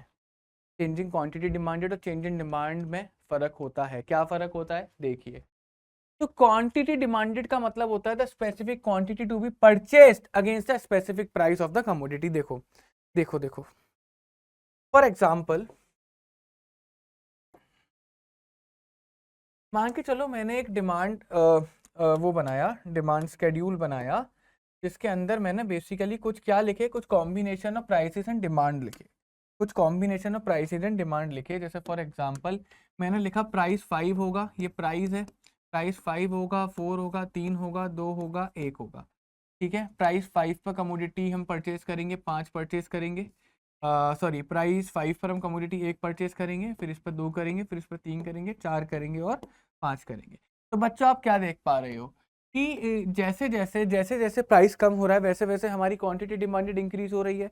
ओके, तो बच्चों इस पूरे सेट को मैं क्या बोलूंगा, इस पूरे डिमांड शेड्यूल को मैं क्या बोलूंगा, डिमांड बोलूंगा। इसको मैं क्या बोलूंगा, डिमांड बोलूंगा। तो demand basically is a combination of the quantity demanded at a different prices. ठीक है, अलग अलग प्राइसेस पे क्या क्या क्वांटिटी डिमांड करी जा रही है, उसके पूरे कॉम्बिनेशंस को मैं डिमांड बोलता हूँ। क्या बोलता हूँ बच्चों, डिमांड बोलता हूँ। ठीक है, तो इस पूरे को, इस पूरे कॉम्बिनेशन को देख रहे हो, 5 रुपए पे 1 खरीदेंगे, 4 पे 2 खरीदेंगे, 3 पे 3 खरीदेंगे, 2 पे 4 खरीदेंगे। तो बेसिकली ये पूरा मेरे लिए क्या है, डिमांड है। ये क्या है, डिमांड है, मार्केट की डिमांड है। इतना प्राइस रखूंगा, इतनी डिमांड आएगी। ये अलग अलग कॉम्बिनेशन है। लेकिन अगर इसमें से मैं कोई भी एक कॉम्बिनेशन बीच में से निकाल लेता हूँ, फॉर एग्जांपल मैंने ये वाला कॉम्बिनेशन इसके बीच में से निकाला, ये कॉम्बिनेशन मैंने इसके बीच में से निकाला, तो ये मेरा क्या होगा, ये मेरा क्वांटिटी डिमांडेड, क्वांटिटी डिमांडेड होगा। तो क्वांटिटी डिमांडेड में, क्वांटिटी डिमांडेड का मतलब क्या हुआ कि एक पर्टिकुलर प्राइस पे कस्टमर कितनी डिमांड कर रहा है, एक पर्टिकुलर प्राइस पर। यहाँ पे मैं कॉम्बिनेशंस की बात तो कर ही नहीं रहा, यहाँ पे मैं बात कर रहा हूँ एक पर्टिकुलर प्राइस पे कस्टमर जितनी डिमांड करेगा उसको बोलेंगे क्वांटिटी डिमांडेड। और अलग अलग प्राइस पॉइंट्स पे कस्टमर अलग अलग डिमांड करेगा, उनके पूरे कॉम्बिनेशंस को बोलेंगे हम लोग डिमांड। ओके, तो आइए देखिए फिर यहाँ पर। तो बेसिकली जो क्वांटिटी डिमांडेड है, जो क्वांटिटी डिमांडेड है, वो किसकी वजह से चेंज होगा, वो खाली प्राइस की वजह से चेंज होगा। तो उसके चेंज होने का पीछे का रीजन क्या है, खाली प्राइस है। आप देख पा रहे हो प्राइस में जैसे ही चेंजेस आए, 3 रुपए हुआ, तो हमारी क्वांटिटी भी क्या हो गई, चेंज हो गई। हमारी क्वांटिटी भी क्या हो गई, चेंज हो गई। तो प्राइस की वजह से ही क्वांटिटी डिमांडेड में चेंज आता है। बट डिमांड में जो चेंज आता है वो अदर फैक्टर्स की वजह से आता है, जैसे price of the related goods, income, जो हमारे टेस्ट एंड प्रेफरेंसेस और future expectation of the prices. तो बेसिकली यहाँ पे यही चीज बोली गई है। तो जब भी हम चेंज इन क्वांटिटी डिमांडेड की बात करेंगे तो उसका मतलब ये होता है कि स्पेसिफिक क्वांटिटी, एक क्वांटिटी जो परचेस करी गई है किसी स्पेसिफिक प्राइस पर, उसको क्वांटिटी डिमांडेड बोलते हैं। अब इसमें चेंजेस क्या होता है, when the demand for a commodity changes due to the change in its own price. जब उस क्वांटिटी में चेंज होता है उसी के प्राइस की वजह से, उसको हम लोग बोलते हैं चेंज इन क्वांटिटी डिमांडेड। तो बेसिकली जब भी क्वांटिटी डिमांडेड के अंदर चेंज आएगा प्राइस की वजह से, उसको बोलेंगे क्या, चेंज इन क्वांटिटी डिमांडेड। बात आई समझ में? चेंज इन डिमांड का मतलब क्या हुआ कि भैया जब भी डिमांड में चेंज आया, देखो बात को समझ रहे, यहाँ वर्ड्स देख रहे हो, जब भी डिमांड के अंदर चेंज आया किसकी वजह से, due two factors other than price, उसको हम लोग बोलेंगे चेंज इन डिमांड। बात आगे समझ में आ गई? यानी कि जब भी पूरे कॉम्बिनेशन में चेंज आएगा वो अदर फैक्टर्स की वजह से आएगा, जिसमें पीएक्स इंक्लूडेड नहीं होगा। पीएक्स और अदर फैक्टर्स वो ग्रुप बताए थे ना, यानी कि price of its own commodity include नहीं होता अदर फैक्टर्स में। और जब भी क्वांटिटी डिमांडेड में चेंज आएगा वो हमेशा पीएक्स की वजह से आएगा, price of its own commodity की वजह से आएगा। ओके, आई थिंक इसमें कोई प्रॉब्लम नहीं होगी। नेक्स्ट देखते हैं हम लोग डिमांड स्केड्यूल। अभी अभी बनाकर दिखाया है, कोई बात नहीं, फिर बना के दिखा देते हैं। तो डिमांड स्केड्यूल क्या होता है, टेबुलर स्टेटमेंट होता है जहां पर हम लोग वेरियस क्वांटिटीज दिखाते हैं जो कि वेरियस प्राइस लेवल पर परचेस करी जाती है, कि इस प्राइस पे कितनी क्वांटिटी होगी, इस प्राइस पे कितनी क्वांटिटी होगी, इस प्राइस पे कितनी क्वांटिटी परचेस करेंगे। तो उनका जब एक पूरा कॉम्बिनेशन बनता है उसको डिमांड स्केड्यूल बोलते हैं। मैं डिमांड भी बोल देता हूँ, ठीक है, दोनों एक ही बात है। दो तरीके की होती है, इंडिविजुअल डिमांड शेड्यूल और मार्केट डिमांड शेड्यूल। ओके, आइए देखते हैं। इंडिविजुअल डिमांड स्केड्यूल मतलब वो टेबुलर स्टेटमेंट जिसके अंदर हम लोग एक कंज्यूमर की डिमांड को क्या करेंगे, प्रेजेंट करेंगे। तो हम लोग क्या करेंगे, हम लोग वेरियस क्वांटिटीज को प्रेजेंट करेंगे जो कि एक कंज्यूमर परचेस करना चाह रहा है अलग अलग प्राइसेस पर। ओके, वेरी इजी, आइए।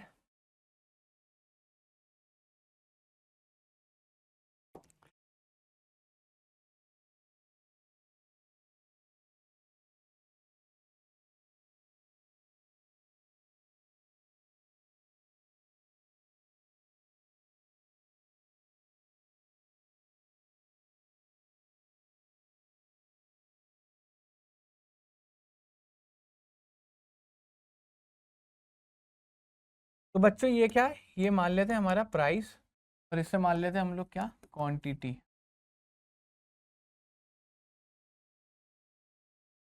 तो प्राइस हम यहाँ ले लेते हैं 5 रुपये, 4 रुपये, 3 रुपये, 2 रुपये। तो बेसिकली एक कंज्यूमर के निगाह से सोच रहे हैं तो हम कहते हैं देखो, जब 1 रुपये प्राइस होगा तो कंज्यूमर कितना खरीद रहा है, 5 क्वांटिटी खरीद रहा है, ये हमने मान लिया। 1 रुपये पे कंज्यूमर 5 क्वांटिटी खरीदने को तैयार है। ओके, जैसे ही उसका कमोडिटी का प्राइस 2 रुपये हुआ, कमोडिटी का प्राइस 2 रुपये हुआ, कंज्यूमर कहता है नहीं अब मैं थोड़ा कम खरीदूंगा। अब इसके अंदर क्या रिलेशन देख रहे हो, जैसे ही प्राइस क्या हुआ बच्चों, इंक्रीज हुआ, क्वांटिटी डिमांडेड कम हो गई। Inverse relationship between the price and it's quantity demanded पढ़ाया था अभी थोड़ी देर पहले, वही है सेम। ठीक है, जैसे ही प्राइस 3 रुपये हुआ की और बढ़ा, कंज्यूमर कहता है मैं और कम खरीदूंगा। जैसे ही प्राइस 4 रुपये हुआ, कंज्यूमर कहता है मैं और कम खरीदूंगा, ठीक है, मैं खाली 2 खरीदूंगा। जैसे ही प्राइस 5 रुपये हुआ, कंज्यूमर कहता है मैं बस एक ही खरीदने वाला हूँ। तो बच्चों आप क्या देख रहे हो, जैसे जैसे प्राइस कम हो रहा है क्वांटिटी बढ़ रही है, लेकिन जैसे जैसे प्राइस बढ़ रहा है क्वांटिटी कम हो रही है। तो आप एक इनवर्स रिलेशन देख पा रहे होंगे। अब ये अलग अलग कॉम्बिनेशन बन गए, भैया 5 रुपये पे एक खरीदेगा, 4 पे 2 खरीदेगा, 3 पे 3 खरीदेगा, कॉम्बिनेशन बना के दे दिए। इसी को बच्चों में बोलूंगा क्या, डिमांड स्केड्यूल। क्या बोलूंगा इसको मैं, तो मैं बोलूंगा डिमांड स्केड्यूल, वो भी किसका, इंडिविजुअल का। एक सेकेंड, डिमांड स्केड्यूल किसका, इंडिविजुअल।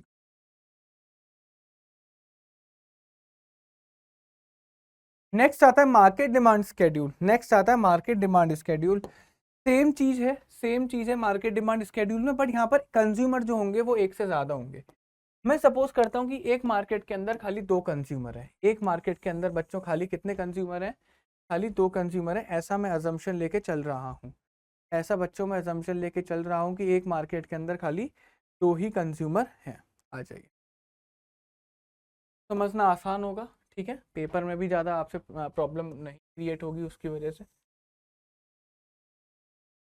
तो हम देखेंगे कि भाई किस तरीके से प्राइसेस की वजह से एक से ज़्यादा कंज्यूमर की डिमांड में वो चेंजेस आते हैं, ठीक है। तो ये कंज्यूमर ए, ये कंज्यूमर बी, और इन दोनों की जब डिमांड मिला देंगे तो वो हमारी मार्केट डिमांड बन जाएगी। तो बेसिकली दिस इज हमारा हो गया प्राइस एक्स कमोडिटी का, ये हमारा हो गया कंज्यूमर ए, ये हो गया हमारा कंज्यूमर बी, ठीक है, और ये हमारा हो गया क्या, मार्केट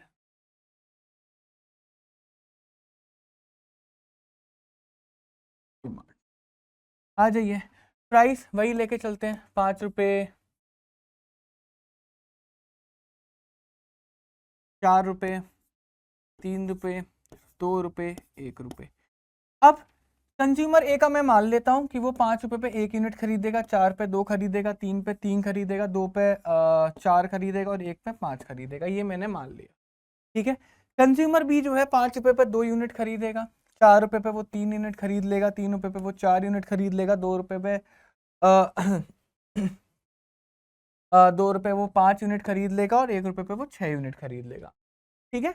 ये हमने मान लिया, ये हमने कॉम्बिनेशन से निकाल लिया, कंज्यूमर इतना खरीद लेगा इतने प्राइसेस पे, कंज्यूमर बी जो है इतना खरीद लेगा इतने प्राइसेस पे। जब हम इन दोनों को प्लस कर देंगे तो हमारा बच्चों मार्केट डिमांड बनकर आ जाएगा। तो मार्केट क्या बोलती है कि 5 रुपये पर एक जो है 1 खरीदने को तैयार है, दूसरा जो है 2 खरीदने को तैयार है, तो मिलके वो कितना खरीदने को तैयार है, मार्केट के अंदर 3 की डिमांड आई, 4 यानी कि 2 + 3 यानी कि 5 की डिमांड आई। तो 4 रुपये पर टोटल 5 बिकने को तैयार है, 3 रुपये पर टोटल 3 + 4 7 बिकने को तैयार है, ठीक है। 2 रुपये पर टोटल 9 बिकने को तैयार है, यानी कि 4 + 5 9 बिकने को तैयार हैं, और 1 रुपये पर टोटल 11 बिकने को तैयार है, टोटल 11 बिकने को तैयार है, 5 + 6 टोटल 11। ये हो गया बच्चों आपका मार्केट डिमांड स्केड्यूल, ये हो गया आपका डिमांड स्केड्यूल किसका, मार्केट का।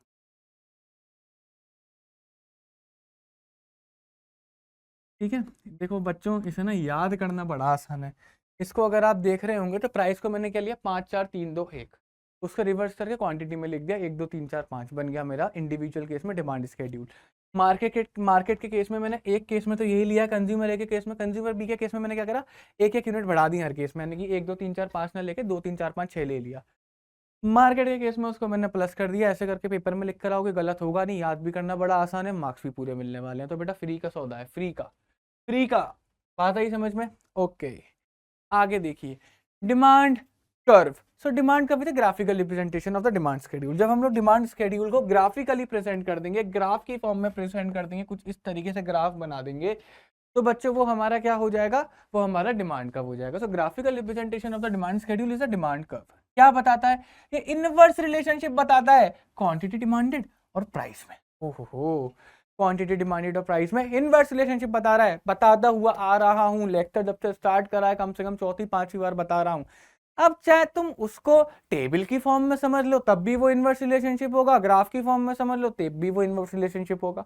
तो बेसिकली अब ग्राफ की फॉर्म में इनवर्स रिलेशनशिप हमने पता क्यों बोला, तो ग्राफ ना, एक ग्राफ आप लोगों ने देखा होगा ऐसे बनता है, एक ग्राफ आप लोगों ने देखा होगा ऐसे बनता है, ठीक है। तो जब भी ग्राफ नीचे से ऊपर की तरफ जाता है ना, तो इसको हम लोग बोलते हैं पॉजिटिव रिलेशनशिप। ये ग्राफ क्या रिप्रेजेंट कर रहा है, ये ग्राफ रिप्रेजेंट कर रहा है पॉजिटिव रिलेशनशिप। कैसे, कि जैसे ये वाई एक्सिस है और ये एक्स एक्सिस है, ठीक है। तो अगर मैंने यहाँ से लेके इतना करा और फिर मैंने इधर से इतना करा, तो आप क्या देख रहे हो, जैसे ही आप ग्राफ पे ऊपर गए तो दोनों क्वांटिटी इंक्रीज कर रही है, तो दोनों क्वांटिटी इंक्रीज कर रही है, तो हमेशा की बात है बेटा पॉजिटिव रिलेशनशिप प्रेजेंट कर रहा है। बट डिमांड का ग्राफ बनता है बेटा ऊपर से नीचे। डिमांड का ग्राफ कैसे बनता है, ऊपर से नीचे बनता है। तो जब भी आप डिमांड का ग्राफ बनाओगे, लो एक पॉइंट मैंने ले लिया, एक पॉइंट मैंने ये ले लिया, तो मैं अगर इस पॉइंट की बात करूं तो इस पॉइंट पे क्या देख रहे हो, मान के चलो ये y है और ये x पॉइंट है, बात ही समझ में, और ये पॉइंट b है, इस पे y डैश है और ये क्या हो गया बच्चों, x डैश हो गया। अब आप क्या देख रहे हो, जैसे ही मैं a से b पर गया, जैसे ही मैं ग्राफ पे ऊपर गया, तो बच्चों एक क्वांटिटी कम हो गई, एक क्वांटिटी बढ़ गई। तो ये जो ग्राफ नीचे आया वो कैसा रिलेशनशिप बता रहा है हमें, इनवर्स रिलेशन। तो बेटा कर्व है, कर्व मतलब एक लाइन होगी, डिमांड लाइन होगी, वो डिमांड लाइन नीचे जा रही होगी, जैसी नीचे जा रही है हम इस नॉलेज की वजह से समझ गए कि इनवर्स रिलेशनशिप शो कर रहा है। डाउनवर्ड स्लोपिंग इनवर्स रिलेशनशिप पढ़ते हुए आ रहे हैं, आए थे नहीं आए थे बच्चों, हमने पढ़ा था नहीं पढ़ा था, ये सब हमारे पिछले वाले चैप्टर्स में बिल्कुल पढ़ा था सर। अभी एक चैप्टर पढ़ा था हमने PPC, why the PPC downward sloping, because there is a inverse relationship between, क्योंकि जैसे हम लोग एक कमोडिटी का कंजम्पशन इंक्रीज करते हैं दूसरी कमोडिटी का कंजम्पशन कम हो जाता है। एग्जैक्टली सेम चीज़ है, जैसे हम लोग क्वांटिटी इंक्रीज करेंगे प्राइस कम हो जाएगा, जैसे हम लोग क्वांटिटी डिक्रीज करेंगे प्राइस बढ़ जाएगा। Same thing inverse relationship. Inverse relationship की वजह से ही डाउनवर्ड स्लोपिंग होता है। तो डाउनवर्ड स्लोपिंग जैसे ही ग्राफ गया हम तुरंत देख के समझ के अरे प्राइस और क्वांटिटी के बीच में तो इनवर्स रिलेशनशिप है, वही सारी चीज है। ठीक है, तो demand curve is of two types, individual demand curve और मार्केट डिमांड कर्व। अरे यार ये इंडिविजुअल और मार्केट है ना, दिमाग खराब करेगा। कोई दिक्कत नहीं है बच्चों, we are the pros, we are the pros and we will do it, we will anyhow do it. हमें फर्क नहीं पड़ता पेपर हमसे क्या पूछेगा। अगर पेपर बोलता है बच्चों तुम बकवास लिखने पे पूरे मार्क्स लेकर आओगे तो हम लिख कर आएंगे। हमें मार्क्स से मतलब है बच्चों, हमें क्या लिख कर आना है उस बात से मतलब नहीं है। पेपर बोलता है इंडिविजुअल डिमांड शेड्यूल के 5 नंबर देगा, हम बनाकर आएंगे। इंडिविजुअल डिमांड कर्व के 5 नंबर देगा, बनाकर। पेपर से नहीं पूछे क्या क्या एक एक क्वेश्चन को बार बार रिपीट करा, नहीं। हमें अपने मार्क्स से मतलब है, और मार्क्स पूरे कैसे लेकर आने हैं मैं आपको बताऊं। ओके, अब आ जाओ बेटा, बेसिकली कुछ भी नहीं। इंडिविजुअल डिमांड कर्व का मतलब क्या होगा, जब हम लोग इंडिविजुअल डिमांड शेड्यूल को ग्राफिकली रिप्रेजेंट कर देंगे तो हमारा बन जाएगा इंडिविजुअल डिमांड कर्व। ओहो हो बच्चों देखो,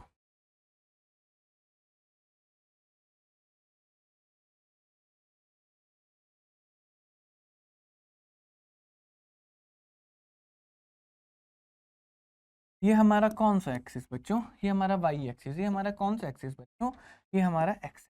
ओके, अच्छा हम जब भी वाई एक्सिस पर लेंगे तो हम बच्चों क्या लेते हैं, प्राइसेस लेते हैं। क्या लेते हैं बच्चों, प्राइसेस लेते हैं। और एक्स एक्सिस पर हम लोग क्या लेते हैं बच्चों, क्वांटिटी। ये बच्चों आ जाओ, तो इंडिविजुअल डिमांड्स को में देखो, प्राइस का 1 2 3 4 5, क्वांटिटी भी 1 2 3 4 5। Oh let's get it simple, very easy. तो 1 2 3 4 5, 1 2 3 4। हो सकता है थोड़ा सा आपको ना परफेक्टली ना दिखे, उसका रीजन पता ही है बच्चों आप लोगों को कि कोई ग्राफ तो है नहीं ना। पेपर में भी अगर आप ब्लैंक पेपर पे बनाओगे तो इतना साफ नहीं आएगा, कोई प्रॉब्लम नहीं है। देखो जब बच्चों प्राइस 1 था, क्वांटिटी प्राइस 5 था तो क्वांटिटी 1 थी, तो ग्राफ पहला पॉइंट कुछ इस जगह पर बनेगा या फिर नहीं बनेगा, बिल्कुल इस जगह पे बनेगा। दूसरा पॉइंट कुछ हमारा इस जगह पे बनेगा, बिल्कुल बनेगा। तीसरा पॉइंट कुछ हमारा इस जगह पर बनेगा, बिल्कुल बनेगा। चौथा पॉइंट कुछ हमारा इस जगह पर बनेगा, इस जगह पर बनेगा, हाँ जी बिल्कुल बनेगा। पांचवा कुछ इस जगह पर बनेगा, हाँ जी बिल्कुल बनेगा। कुछ भी मत करो। अब जब आप इसको कनेक्ट कर दोगे, जब आप इसको कनेक्ट कर दोगे तो ये बन गया बच्चों आपका क्या, डिमांड कर्व। ये बच्चों क्या बन गया आपका, डिमांड कर्व बनकर आ गया। तो this is a demand curve. क्या है बच्चों, this is a demand curve. Demand curve कैसा है बच्चों, डाउनवर्ड स्लोपिंग। कैसा है बच्चों, डाउनवर्ड स्लोपिंग। डिमांड कर्व कैसा है बच्चों, डाउनवर्ड स्लोपिंग। तो पेपर में पूछा है कि डिमांड कर्व कैसा होता है, तो बच्चों क्या बोलोगे, डिमांड कर्व कैसा होता है बच्चों, demand curve is downward sloping. Demand curve is downward sloping. Okay, आगे बढ़े। ओके, चलिए फिर स्टार्ट करते हैं। नेक्स्ट देखते हैं बच्चों, मार्केट डिमांड कर्व। तो बेसिकली मार्केट डिमांड कर्व अगर आप देखना चाहोगे तो मार्केट डिमांड कर्व में क्या होता है, वही सेम सेम बच्चों वही बनेगा, कुछ भी उसके अंदर चेंजेस नहीं आएंगे।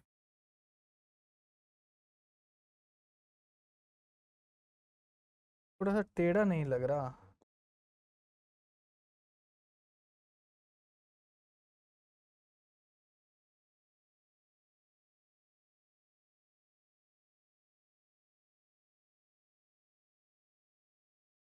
तो ये हो गया हमारा वाई एक्सिस, ये हो गया हमारा एक्स एक्सिस।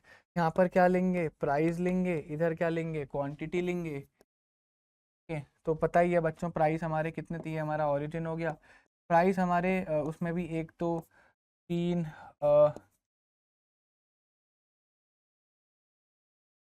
4 और 5 ही थे, है ना। और फिर अगर मैं यहाँ पर देखूँ तो आपके बच्चों क्वांटिटी डिमांडेड कितनी थी, 3 5 7 9 11। 3 5 7 9 11। तो मैं इसी के हिसाब से 2 2 के गैप पे ले लेता हूँ, 2 2 के गैप पे ले लेता हूँ। तो अगर मैं यहाँ पे लूँगा 2 4 6 8 10 और 12, यानी कि इसके अंदर हमारे सारे कॉम्बिनेशन जो है सिमट जाएंगे। तो पहला कॉम्बिनेशन क्या था भैया, 5 रुपए पे कितना खरीद रहे थे, 5 रुपए पे मात्र 3 खरीद रहे थे, 3 खरीद रहे थे 5 रुपए पे, तो कुछ इस जगह पर आएगा। कोई प्रॉब्लम नहीं है, ठीक है। 4 रुपये पे कितना खरीद रहे थे, 4 रुपये 5 खरीद रहे थे, तो कुछ इस जगह पर आएगा, कोई प्रॉब्लम नहीं है, ठीक है। 3 रुपये पर टोटल 7 खरीद रहे थे, तो टोटल इस जगह पर आएगा, कोनो दिक्कत नहीं है। फिर 2 रुपये पे 9 खरीद रहे थे, तो बच्चों कुछ इस जगह पर आएगा, ओके। और 1 रुपये पे 11 खरीद रहे थे, तो कुछ इस जगह पर आएगा। बेसिकली हम इसको क्या कर देंगे, कनेक्ट कर देंगे। जब इसको कनेक्ट कर देंगे तो ये पर हमारा क्या बन गया, ये हमारा बन गया मार्केट डिमांड कर्व। क्या बन गया बच्चों, this is our market demand curve, market demand curve, ठीक है। और ये भी कैसा होता है बच्चों, ये भी डाउनवर्ड स्लोपिंग होता है।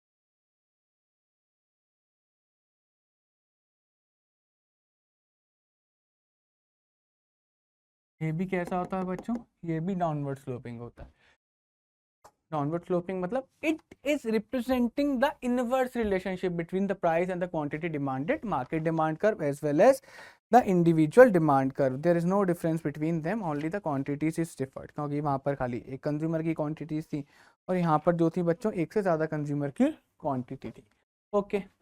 नेक्स्ट बढ़ते हैं, what is the slope of demand curve. Slope of demand curve कुछ भी नहीं होता, बड़ा सिंपल सा है। Slope of demand curve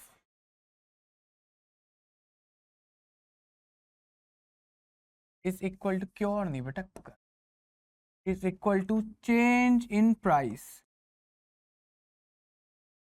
change in price को डिवाइड हम लोग कर देंगे किसके साथ, चेंज इन क्वांटिटी डिमांड। ये हमारा जो निकल कर आएगा वो हमारा क्या निकल कर आएगा, स्लोप ऑफ डिमांड कब निकल कर आएगा। तो चेंज इन प्राइस को मैं डेल्टा पी एक्स के साथ भी रिप्रेजेंट कर सकता हूँ, तो मैं डेल्टा क्यू एक्स के साथ भी रिप्रेजेंट कर सकता हूँ। डेल्टा मतलब चेंज, पी एक्स मतलब price of the commodity X, और क्यू एक्स मतलब quantity of the commodity X. So basically these are the changes. जब भी प्राइस में चेंज आए, जितना भी प्राइस में चेंज आ रहा होगा, न्यूमरेटर में लिख दो, डिनोमिनेटर में लिख दो, जितना भी क्वांटिटी के अंदर चेंज आ रहा होगा, और इससे जो आपके पास फिगर निकल कर आएगी वो फिगर आपके पास क्या होगी, स्लोप होगी। और स्लोप बेटा ये जो जब भी निकल कर आएगा ना, ये नेगेटिव निकल कर आएगा, एक नेगेटिव साइन निकल कर आएगा, इसका साइन हमेशा नेगेटिव होगा। रीजन, रीजन क्या है बच्चों, रीजन बताओ, जल्दी जल्दी सोचो, क्या क्या रीजन हो सकता है, क्या रीजन हो सकता है। Because there is a inverse relationship between the price and the quantity demand, inverse relationship. एक एक बढ़ रहा होगा, यानी कि एक में जो चेंज होगा वो पॉजिटिव होगा, तो दूसरे में पक्की बात है नेगेटिव चेंज होगा। क्लियर है नहीं क्लियर है। अगर मैं आपको ये दिखाऊं कि अगर प्राइस के अंदर पॉजिटिव चेंज होगा तो न्यूमरेटर में हमारा प्लस का साइन आएगा, और जब प्राइस में जब पॉजिटिव चेंज होगा तो पक्की बात है क्वांटिटी के अंदर नेगेटिव चेंज होगा। प्राइस बढ़ रहा है तो क्वांटिटी कम हो रही होगी, तो डिनोमिनेटर के अंदर हमेशा माइनस का साइन आएगा, तो ये क्या देगा, माइनस का साइन देगा। पहला केस ये बनेगा। दूसरा केस क्या, मैं कहता हूँ चलो प्राइस के अंदर नेगेटिव का साइन है, प्राइस के अंदर नेगेटिव का साइन आ रहा है, तो प्राइस अगर कम हो रहा है, क्वांटिटी बढ़ रही होगी, तो क्वांटिटी डिनोमिनेटर यानी कि प्लस का साइन रिप्रेजेंट करी होगी। प्लस माइनस अगेन माइनस होता है। तो दोनों केसेस के अंदर आप देख पा रहे होंगे कि चाहे प्राइस बढ़ रहा हो चाहे प्राइस कम हो रहा हो, it will always represent the negative sign. और इसी का मतलब है क्या, इनवर्स रिलेशनशिप शो कर रहा है। तो हम चाहे स्लोप के फॉर्मूले से आपको ये प्रूव कर सकते हैं कि there is a inverse relationship between the price and the quantity demanded, demand schedule की वजह से कर सकते हैं, ग्राफ की वजह से कर सकते हैं। अगर लाइन नीचे की तरफ जा रही है तो बेटा डाउनवर्ड स्लोपिंग मतलब इनवर्स रिलेशनशिप, ठीक है। कोई प्रॉब्लम इसके अंदर नहीं है। 3 तरीके हैं ये चीज बताने के अलग अलग। अब law of demand, law of demand तो यही बोलता है, लॉ ऑफ डिमांड तो ये बोलता है, law of demand states that there is a inverse relationship between the price and the quantity. यही है लॉ ऑफ डिमांड, यही है। इतनी जो मैं बात कर रहा हूँ इसी को लॉ ऑफ डिमांड बोलते हैं। तो law of demand states that, लिख लेना, law of demand states that there is an inverse relationship between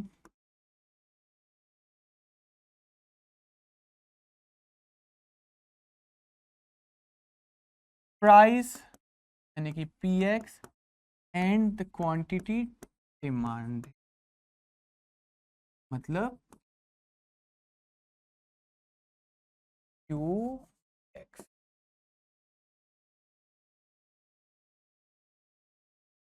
कोई प्रॉब्लम बच्चों इसके अंदर नहीं है। इसी को बच्चों हम लोग बोलते हैं क्या, लॉ ऑफ डिमांड। तो लॉ ऑफ डिमांड क्या बताता है, लॉ ऑफ डिमांड बोलता है कि भैया जब भी आपका प्राइस इंक्रीज करेगा इसका मतलब क्वांटिटी डिक्रीज करेगी, और जब भी आपका प्राइस डिक्रीज करेगा इसका मतलब क्वांटिटी क्या करेगी, इंक्रीज करेगी। तो दोनों केसेस में आप क्या देख रहे हो, इनवर्स रिलेशनशिप, एक बढ़ रहा है एक कम हो रहा है, एक कम हो रहा है दूसरा बढ़ रहा है, ये दिस इज इनवर्स रिलेशनशिप, और इसी की वजह से स्लोप हमेशा नेगेटिव निकल कर आएगा।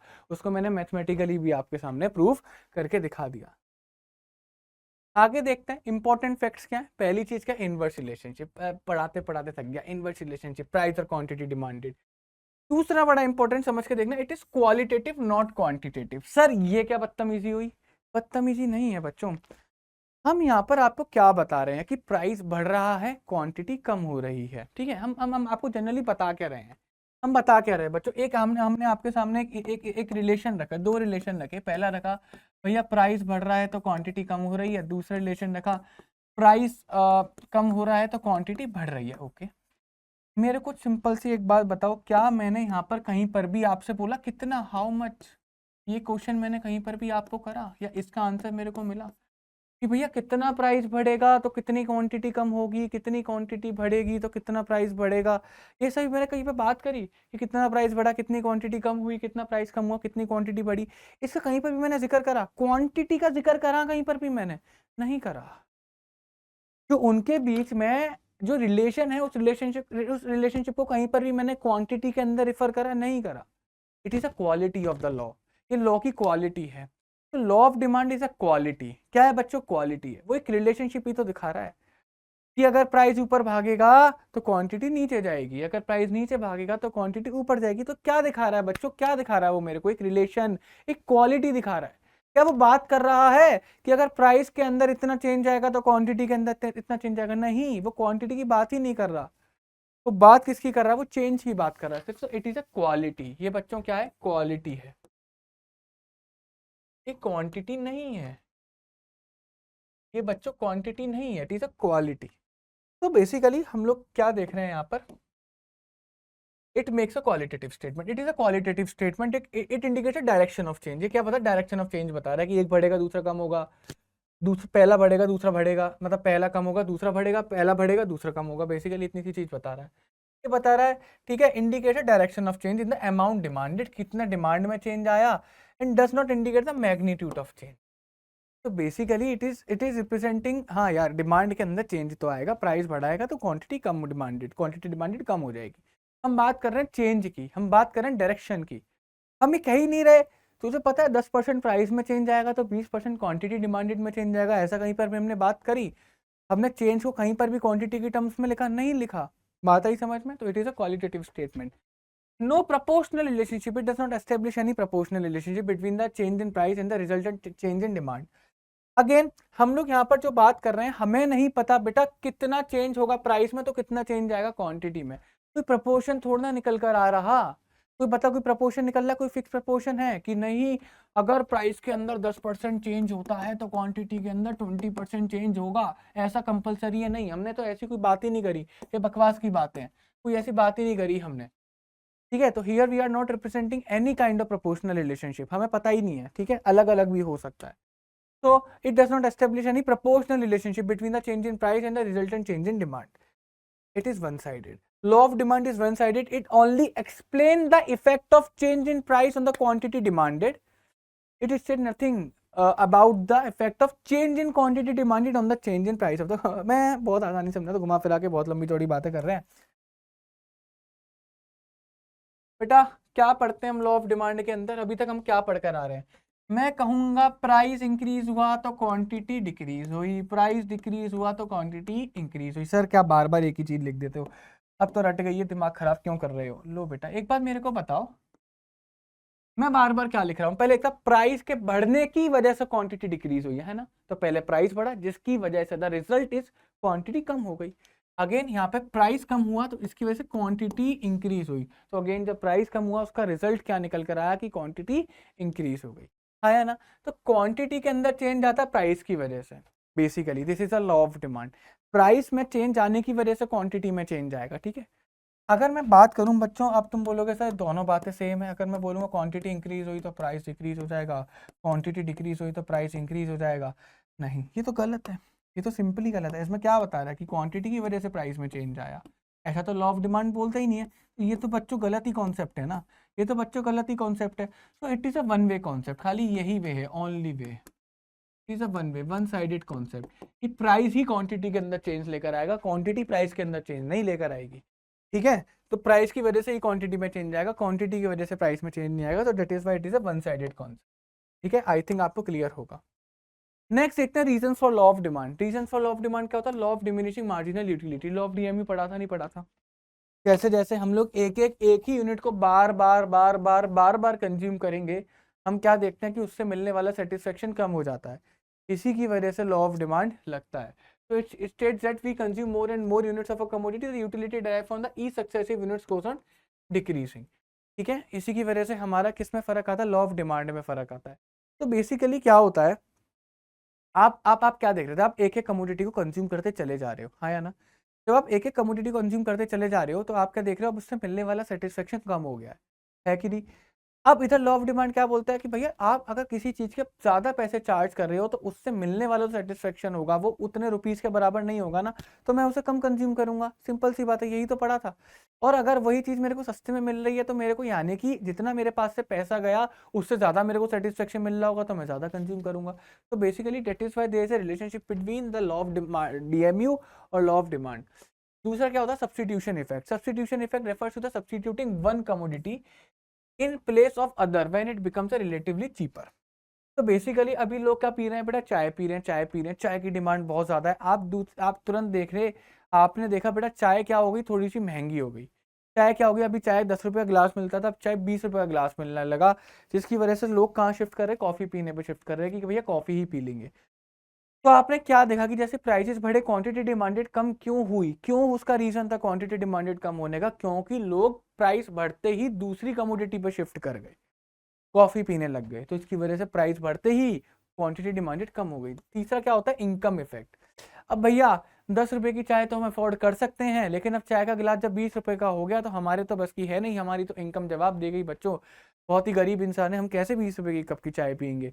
तो वहां पर आपने क्या देखा? जैसे जैसे बेटा प्राइसेस इंक्रीज हुए, लोगों की इनकम जितनी थी, उनकी इनकम के अंदर वो चीज़ अफोर्ड ही नहीं कर पा रहे थे। वो कह रहे थे नहीं यार इतनी इनकम ही नहीं है, हम अपनी इनकम को इतनी महंगी चीज़ों पर खर्च नहीं कर सकते, तो लोगों ने वो कंज्यूम करना ही छोड़ दिया।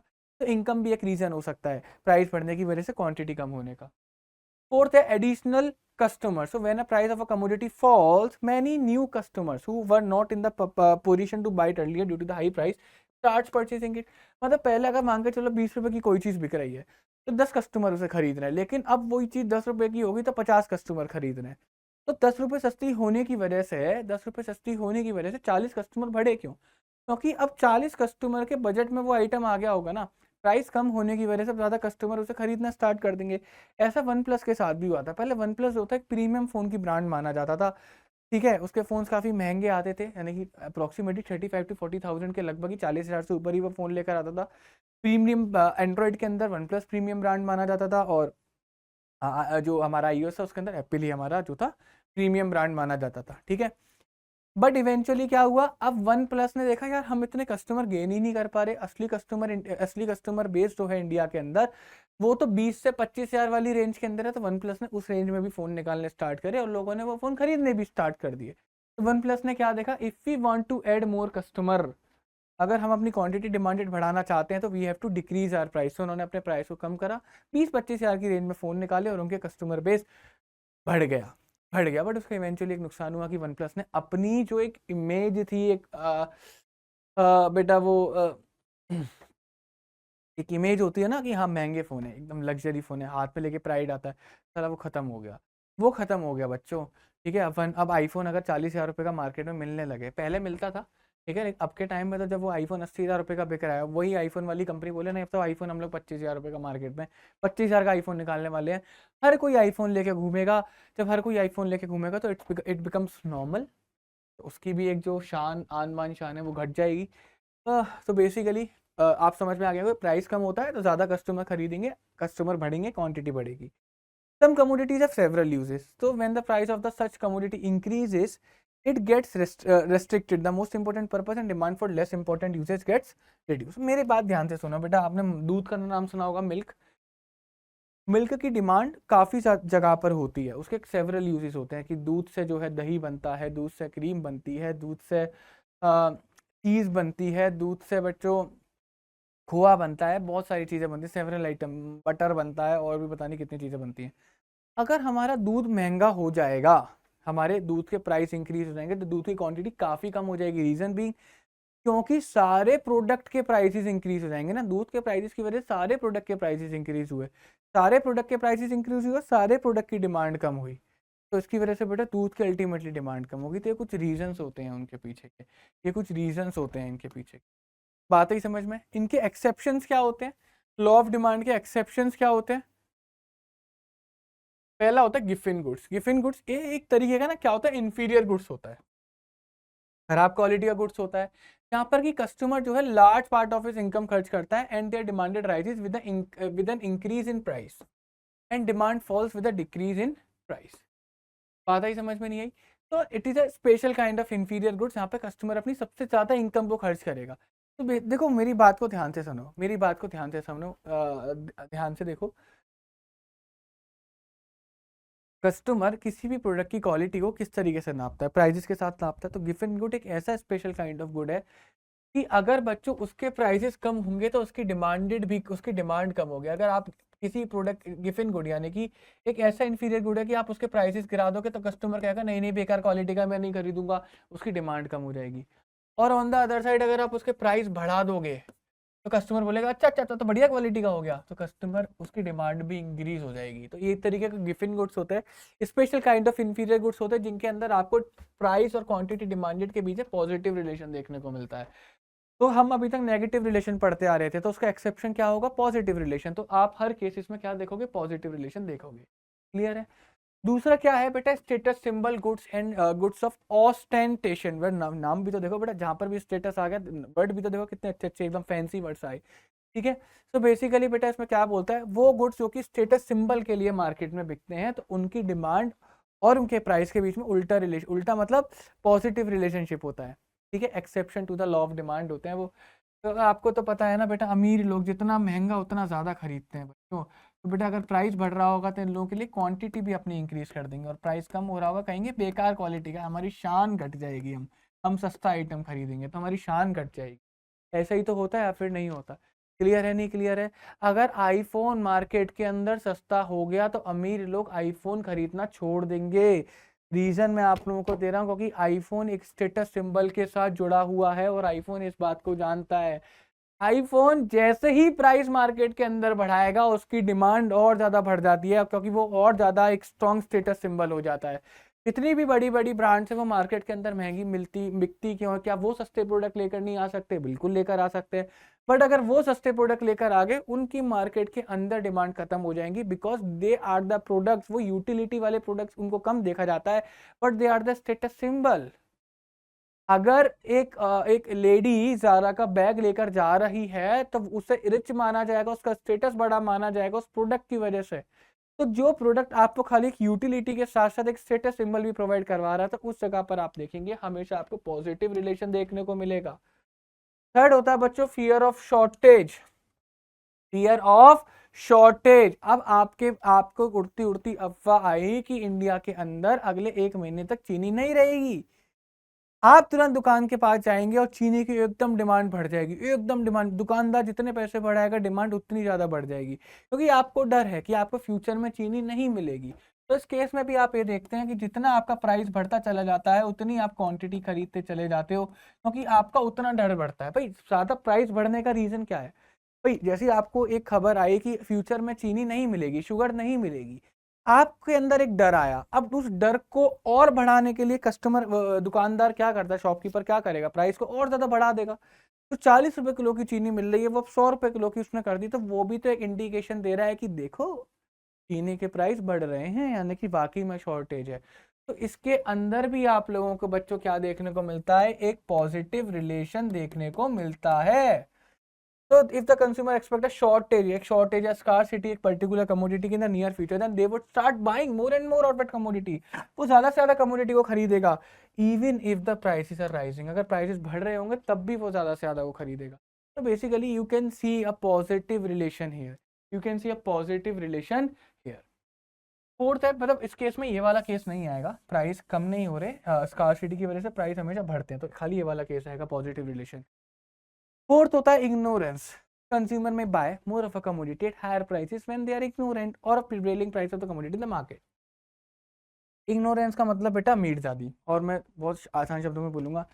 एक आप लोगों ने देखा होगा, एक मिडिल क्लास के हमारे मम्मी पापा, अगर हम मिडिल क्लास से बिलोंग करते हैं तो हम देखते होंगे हमारे मम्मी पापा कोई आइटम खरीदने जाते थे मार्केट के अंदर, वो दुकान पे गए, उन्होंने एक आइटम के रेट लिया, उन्होंने बोला 10,000 रुपये का, हाँ ठीक है अभी आके देखते हैं, है ना, अभी आके लेते हैं, थोड़ा हमें दूसरा काम है, वो मार्केट के अंदर कराएं, फिर वो दूसरी दुकान पे जाएंगे।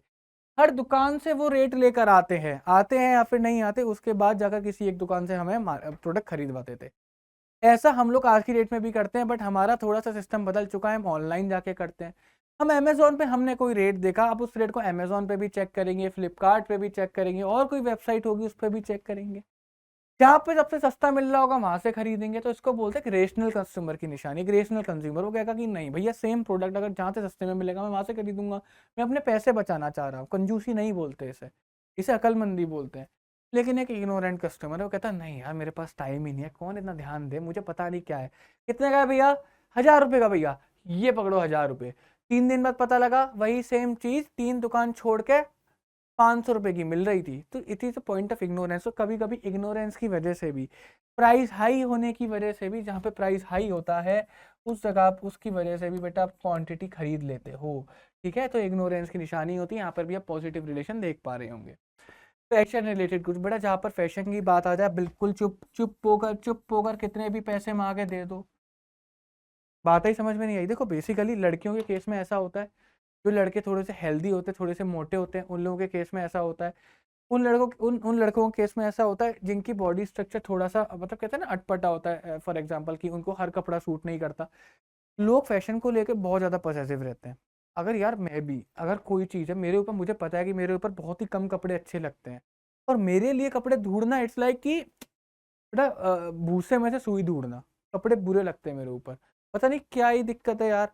अब शरीर खराब है, शक्ल खराब है क्या नहीं है, अच्छे नहीं लगते कपड़े। अब लेकिन कुछ कपड़े अच्छे लगते हैं, बट वो बहुत मुश्किल से मिलते हैं। अब मैं फिर देखता नहीं कि प्राइस कितना है, मैं जाके खरीद रहा था, बेटा इतनी मुश्किल से तो मिला है, जो अच्छा लग रहा है खरीद लो, इट्स लाइक खरीद लो। तो बेटा फैशन के केस में लोग वाग नहीं करते। लड़कियों को आप लोगों ने देखा है ना, 300 रुपए की चीज को भी ऐसे प्रिटेंड करके पहनेंगी कि 5,000 रुपए की हो, ठीक है। और उन्हें कोई चीज 5,000 की पसंद आ जाए तो वो बेटा उनकी सांस जब तक नहीं रुक जाती वो चीज को खरीद के ही मानेंगी। तो ऐसा होता है, बात ही समझ में नहीं है। तो फैशन रिलेटेड गुड्स के लिए ऐसा आप लोगों को देखने को मिलेगा। फिर होता है नेसेसिटीज ऑफ लाइफ, जो हमारी जिंदगी की नेसेसिटीज होती हैं, खाना, खाने के लिए वीट्स वगैरह, राइस वगैरह लेकर आना, ठीक है। पेट्रोल आप देख रहे हो, petrol is are necessity, petrol के प्राइसेस बढ़ रहे हैं, लेकिन क्या क्वांटिटी डिमांडेड रुकी? नहीं रुकी, हम और ज़्यादा ही कंज्यूम कर रहे होंगे। 5 साल पहले, 6 साल पहले देखा जाए, petrol is about 60 to 70 rupees litre, but आज के टाइम पे इट इज़ 96 रुपीज़ लीटर। लेकिन हम लोग पेट्रोल 5 साल से अगर कंपेयर करा जाए तो 5 साल पहले कम कंज्यूम कर रहे थे या ज़्यादा कंज्यूम कर रहे हैं, ठीक है, because these are the necessities. आटे के रेट बढ़ गए यार, दाल के रेट बढ़ गए, चावल के बढ़ गए, चीनी के बढ़ गए, सारी चीज़ों के रेट बढ़ गए, बट जो हमारी नेसेसिटीज़ हैं वो हम फिर भी खरीद रहे हैं, ठीक है, because it are are necessities. तो इसके अंदर भी आपको देखने को मिलेगा, चाहे प्राइसेस बढ़ जाए लेकिन क्वांटिटी कम नहीं होगी, वो भी बढ़ेगी, ठीक है। चेंज इन वेदर, अब यार एकदम से ठंड आ गई। मैं आपको एक चीज़ बताता हूँ बेटा, एक बहुत ही खास बात बता रहा हूँ। अभी दिवाली की सेल आएगी, मिंत्रा पे आप देखोगे जैकेट्स मिलेंगी 1400, 1500, 1600, but they are of the good quality. मैं कहूँगा अच्छी क्वालिटी की होती है, अच्छी चलेंगी, आपको ठंड उसके अंदर नहीं लगेगी। नॉर्थ इंडिया के प्लेन रीजन से होते हैं, सही उत्तर प्रदेश है, मध्य प्रदेश है, ठीक है, पंजाब है, इन चीज़ों के लिए बढ़िया है ना, है ना, कोई प्रॉब्लम नहीं है उन जैकेट्स के अंदर, बहुत सस्ती मिल जाएंगी। वही जैकेट जैसे ही सीजन चेंज हो जाएगा, यानी कि सर्दियाँ आना स्टार्ट हो जाएंगी नवंबर दिसंबर, वही 1400-1500 रुपये की जैकेट 2,500 रुपये की हो जाएंगी, और लोग उसी सीजन में ज़्यादा खरीदेंगे, अब इस सेल के अंदर नहीं खरीदते। ये मैं आपको हैक दे रहा हूँ, जाके चेक कर लेना।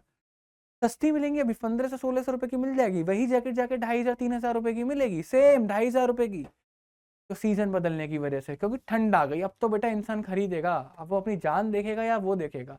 तो जैसी सीजन के अंदर चेंज आया तो सर्टेन कमोडिटीज में भी उनकी डिमांड में भी चेंज आ जाता है, वो फिर नहीं देखते प्राइसेस चेंज हुए या फिर नहीं हुए। तो इसके अंदर भी पॉजिटिव रिलेशन आप लोगों को देखने को मिल रहा है। बात ही समझ में या फिर नहीं है, कोई प्रॉब्लम? ओके। फिर आता है movement along the demand curve, change in quantity demanded. Okay,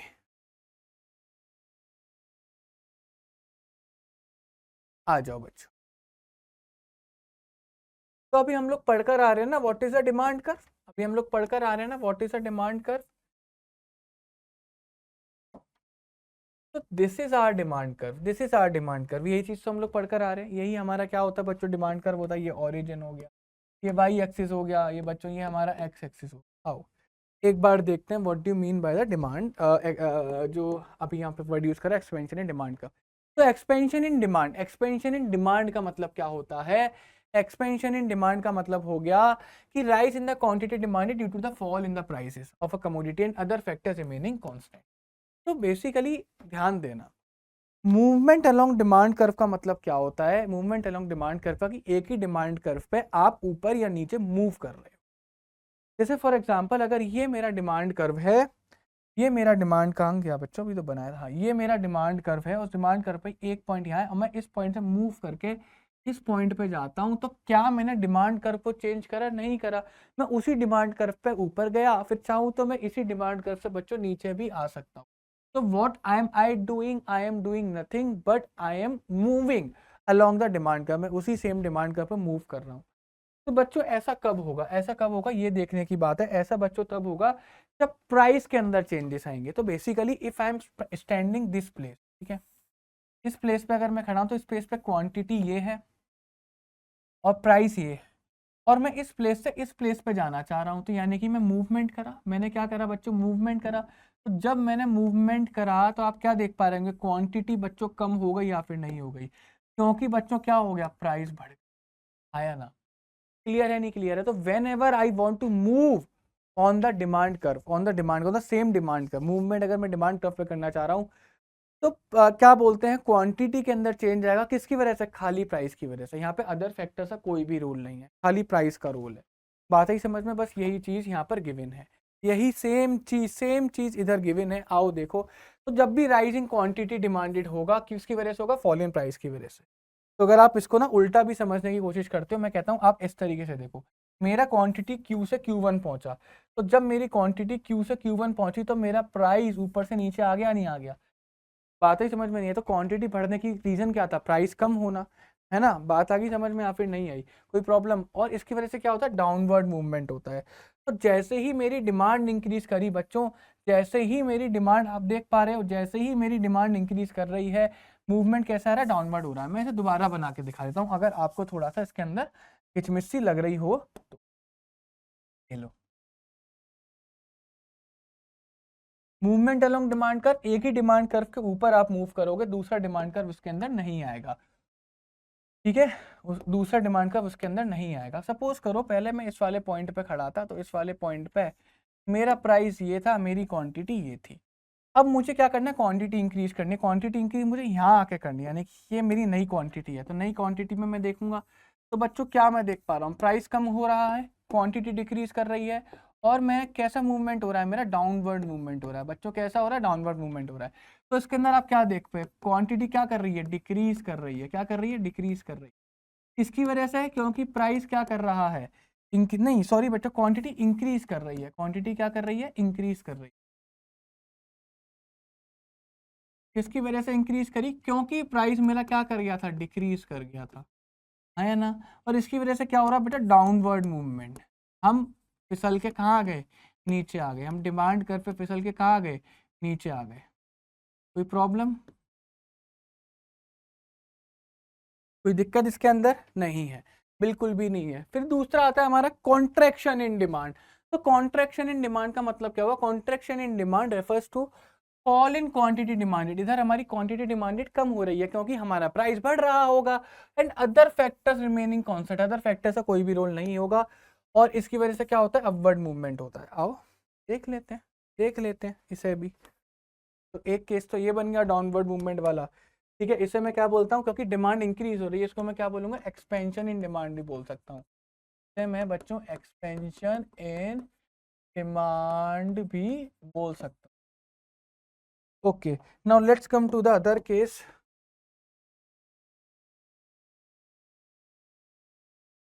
ये मेरा क्या हो गया, ये मेरा डिमांड कर्व हो गया। इधर मैं क्या करूंगा, इधर मैं क्वांटिटी को कम करूंगा। What will I do here, इधर क्वांटिटी को कम करूंगा, तो ये मेरी ओरिजिनल क्वांटिटी है, ये मेरा ओरिजिनल प्राइस है। कोई दिक्कत? मैं क्या कर रहा हूँ बच्चों, I want to decrease my quantity, so quantity decrease करने में यहाँ ले आया, ये मेरी नई क्वांटिटी होगी, तो क्वांटिटी डिक्रीज करने की वजह से क्या कर जाएगा, प्राइस इंक्रीज कर जाएगा। तो आप देख रहे हो प्राइस इंक्रीज कर रहा है और क्वांटिटी डिक्रीज कर रही है, तो इधर मैं लिख सकता हूँ कि क्वांटिटी क्या कर रही है मेरी, डिक्रीज कर रही है। ठीक है, लो दूसरे पेन से लिख देता हूँ, एक सेकेंड। क्वांटिटी क्या कर रही है, डिक्रीज कर रही है, और प्राइस क्या कर रहा है, इंक्रीज कर रहा है। ठीक है, जिसकी वजह से हमारा मूवमेंट कैसा हो रहा है बच्चों, हम ऊपर की तरफ जाए। हम किधर गए हैं बच्चों, नीचे से ऊपर की तरफ गए, अपवर्ड मूवमेंट। कैसा मूवमेंट बच्चों, अपवर्ड मूवमेंट। इसी को मैं क्या बोलता हूँ, इसी को मैं क्या बोलता हूँ, कॉन्ट्रैक्शन। डिमांड बेटा कम हो गई, कॉन्ट्रैक्शन डिमांड। बेसिकली एक बात याद रखना, जहाँ पर भी सेम डिमांड कर्व के ऊपर आप ऊपर नीचे जाओ तो खाली प्राइस की वजह से जाओगे, वहाँ पे अदर फैक्टर्स का कोई भी रोल नहीं होगा। अदर फैक्टर्स का मतलब हमारे पी आर, है ना, Y T E P O S D, इन फैक्टर्स का रोल इस जगह पर नहीं होगा। ये फैक्टर्स का रोल नहीं होगा, किसका रोल होगा, खाली खाली पी एक्स का रोल होने वाला है। इस बात का खास तौर से याद रखना। क्लियर है, नहीं क्लियर है? क्वांटिटी बढ़ेगी प्राइस कम होने की वजह से, that is expansion in demand, और उस केस में हम लोग डाउनवर्ड स्लोप करेंगे, नीचे की तरफ फिसल कर आएंगे। और अगर क्वांटिटी कम करेगी because of the increase in prices, so that is called the contraction in demand. क्या होता है बेटा, कॉन्ट्रैक्शन इन डिमांड, और इस केस में हम लोग डिमांड करके ऊपर मूव करेंगे, डिमांड करके ऊपर मूव करेंगे। ओके, ये हो गया। नेक्स्ट देखते हैं shift in demand curve. Next देखते हैं बच्चों shift in demand curve. Shift in demand curve, तो बेसिकली मेरी बात ध्यान से देखना। शिफ्ट इन डिमांड कर्व का मतलब देखो बच्चों क्या हुआ, शिफ्ट इन डिमांड कर्व का मतलब देखो बच्चों यहाँ पर क्या हुआ, इस चीज को समझ के देखना। शिफ्ट इन डिमांड कर्व का मतलब यहाँ पर क्या हुआ,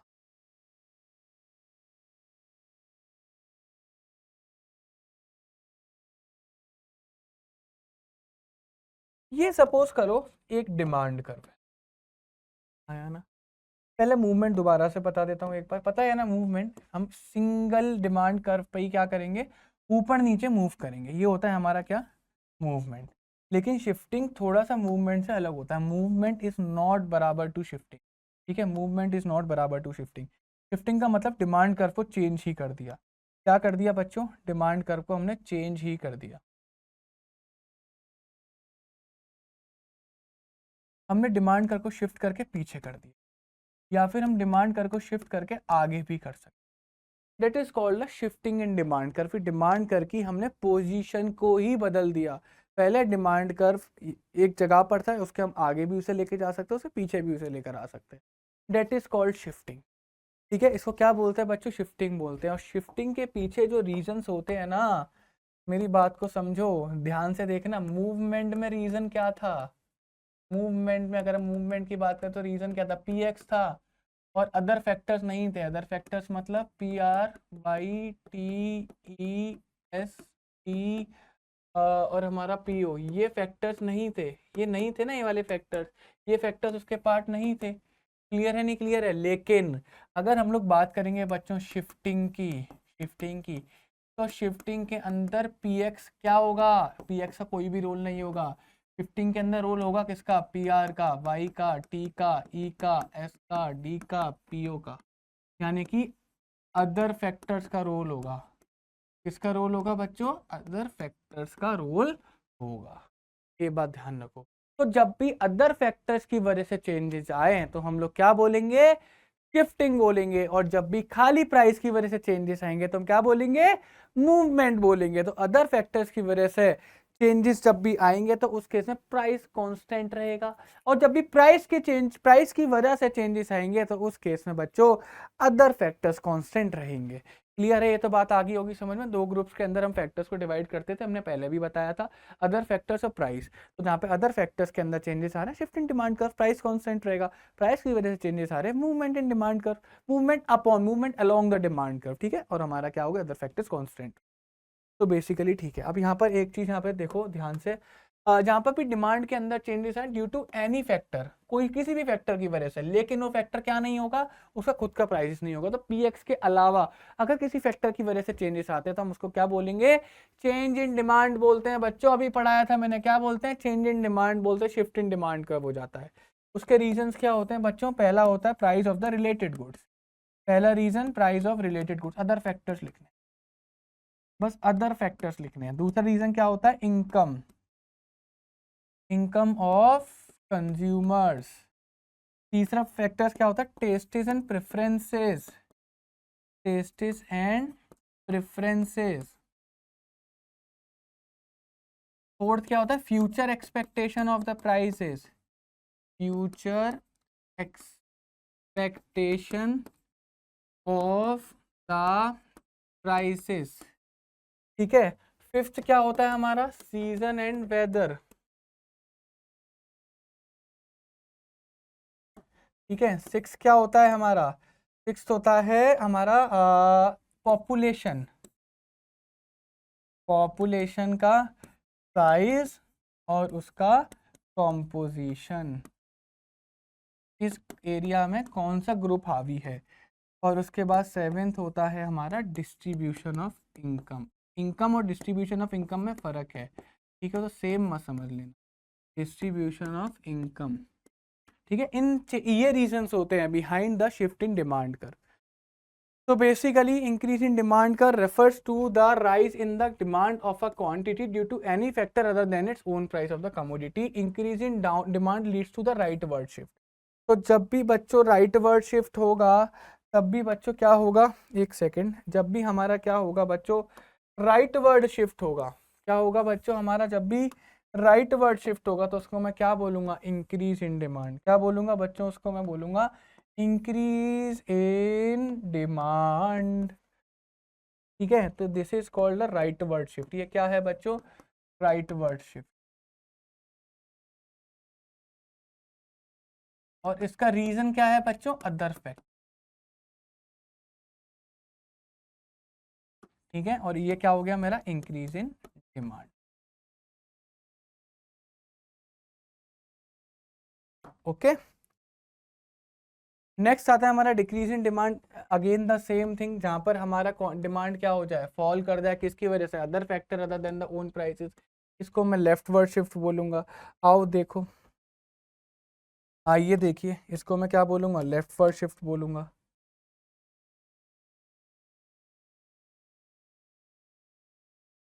बेसिकली मेरे पास क्या है, एक डिमांड कर्व है, अगर वो डिमांड कर्व मेरा लेफ्ट की साइड शिफ्ट कर गया कुछ इस तरीके से, तो ये मेरा क्या बन जाएगा, पहली बात इसमें क्या हुआ, लेफ्ट शिफ्ट हो रहा है।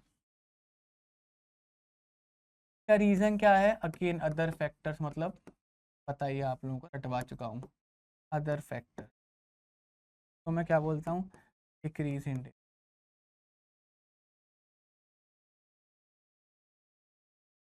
ओके। कोई प्रॉब्लम इसके अंदर नहीं है, again the easiest thing in this chapter, कोई प्रॉब्लम नहीं। नेक्स्ट हमारा इस चैप्टर का लास्ट टॉपिक आता है, वो होता है डिमांड कितनी तरीके की होती है। तो बेसिकली पहली होती है प्राइस डिमांड, जो डिमांड बेटा प्राइस से इफेक्ट हो, जिसका रिलेशनशिप प्राइस के साथ हो, उसे क्या बोलेंगे, प्राइस डिमांड बोलेंगे। फिर दूसरी होती है इनकम डिमांड, जहाँ पर डिमांड का जो रिलेशनशिप हो वो किसके साथ हो, इनकम के साथ हो। भैया इनकम बढ़ेगी डिमांड बढ़ेगी, इनकम कम होगी डिमांड कम होगी, तो this is called the income demand. इसके अंदर रिलेशनशिप कैसा होता है, नेगेटिव होता है। इसके अंदर रिलेशनशिप कैसा होता है, पॉजिटिव होता है। इनकम बढ़ेगी डिमांड बढ़ेगी, इनकम कम होगी डिमांड कम होगी। फिर तीसरा होता है हमारा क्या, क्रॉस डिमांड। तो क्रॉस डिमांड के अंदर demand of a given commodity and the price of the related goods, हमने पढ़ा था बच्चों, नहीं पढ़ा था, रिलेटेड गुड्स के अंदर सब्स्टिट्यूट गुड्स पढ़े थे और कॉम्प्लीमेंट्री गुड्स पढ़े थे, ठीक है। तो सब्स्टिट्यूट गुड्स के अंदर जो हमारा रिलेशनशिप था वो कैसा था, पॉजिटिव रिलेशनशिप था। और कॉम्प्लीमेंट्री गुड्स के अंदर जो रिलेशनशिप था वो कैसा था, नेगेटिव रिलेशनशिप था। तो वही चीज़ के अंदर आती है। दूसरी आती है जॉइंट डिमांड। कभी कभी डिमांड क्या होता है साइमल्टेनियसली, यानी कि 2 से 3 गुड्सों की डिमांड हमेशा कैसी करी जाती है, इकट्ठी करी जाती है। ठीक है, इकट्ठी करी जाती है। जैसे कि आप कभी रेस्टोरेंट के अंदर जाओगे तो आपने रेस्टोरेंट वालों को कभी नोटिस करा होगा, वो क्या देखते हैं कि जितनी ज़्यादा डिमांड बेटा शाही पनीर की होगी, उतनी ही ज़्यादा डिमांड किसकी होगी, ब्रेड की। यानी कि ब्रेड मतलब नान की डिमांड होगी, रोटी की डिमांड होगी। हाँ या ना, क्लियर है निकले? तो वो ऐसे गुड्स जिनकी डिमांड एक दूसरे के साथ चले, यानी कि एक की डिमांड बढ़ रही है दूसरे की भी बढ़ेगी, एक की कम हो रही है दूसरे की भी कम होगी, that is called a joint demand. साथ में चल रही है, उनकी डिमांड जब भी करी जाएगी वो साथ में करी जाएगी। ठीक है, तो जब भी दाल मखनी बटर नान की डिमांड करी जाएगी तो साथ में रोटी की डिमांड भी होगी, और बटर नान वगैरह की डिमांड नहीं करी जाएगी तो रोटी की डिमांड भी नहीं होगी, हमेशा साथ में करी जाएगी।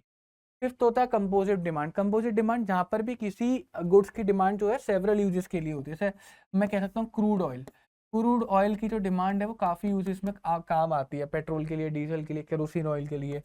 मिल्क इसका अच्छा एग्जाम्पल हो सकता है। ठीक है, मिल्क इसका बहुत अच्छा एग्जाम्पल हो सकता है। सिक्स होते हैं हमारे डिराइव डिमांड। डिराइव डिमांड मतलब ऐसी डिमांड जिसकी की डिमांड किसी और गुड्स की डिमांड के ऊपर क्या करती है, डिपेंड करती है। किसी और गुड्स की डिमांड के ऊपर क्या करती है, उसकी डिमांड डिपेंड करती है। फॉर एग्जाम्पल, एक सबसे अच्छा मैं एग्जाम्पल दूं, जैसे हम करते हैं पेंट की डिमांड का एग्जाम्पल। ठीक है बेटा, पेंट की डिमांड कब बढ़ेगी, जब कंट्री के अंदर कंस्ट्रक्शन बढ़ेगा। तो जितनी ज़्यादा कंट्री के अंदर नए घर की डिमांड होगी, नए घर की डिमांड होगी, उतनी ज़्यादा कंट्री के अंदर पेंट्स की डिमांड होगी।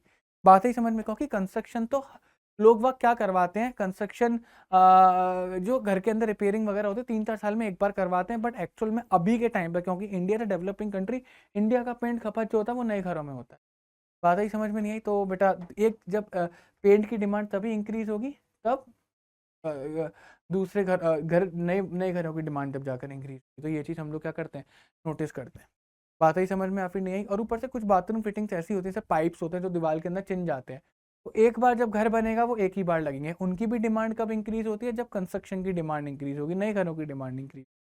तो ऐसी डिमांड को बोलते हैं हम लोग बेटा डिराइव डिमांड।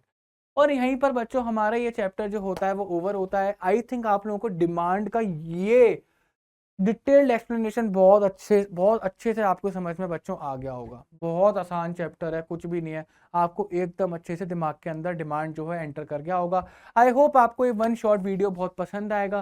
प्लीज़ इस वीडियो को अपने फ्रेंड्स के साथ शेयर ज़रूर करिएगा, है ना, और उनको भी थोड़ी क्वालिटी एजुकेशन मिले, उनको भी मज़ा आए पढ़ने में। ठीक है, तो goodbye everyone, take care, मिलते हैं फिर ऐसी नेक्स्ट अमेजिंग वीडियो के साथ। Bye bye.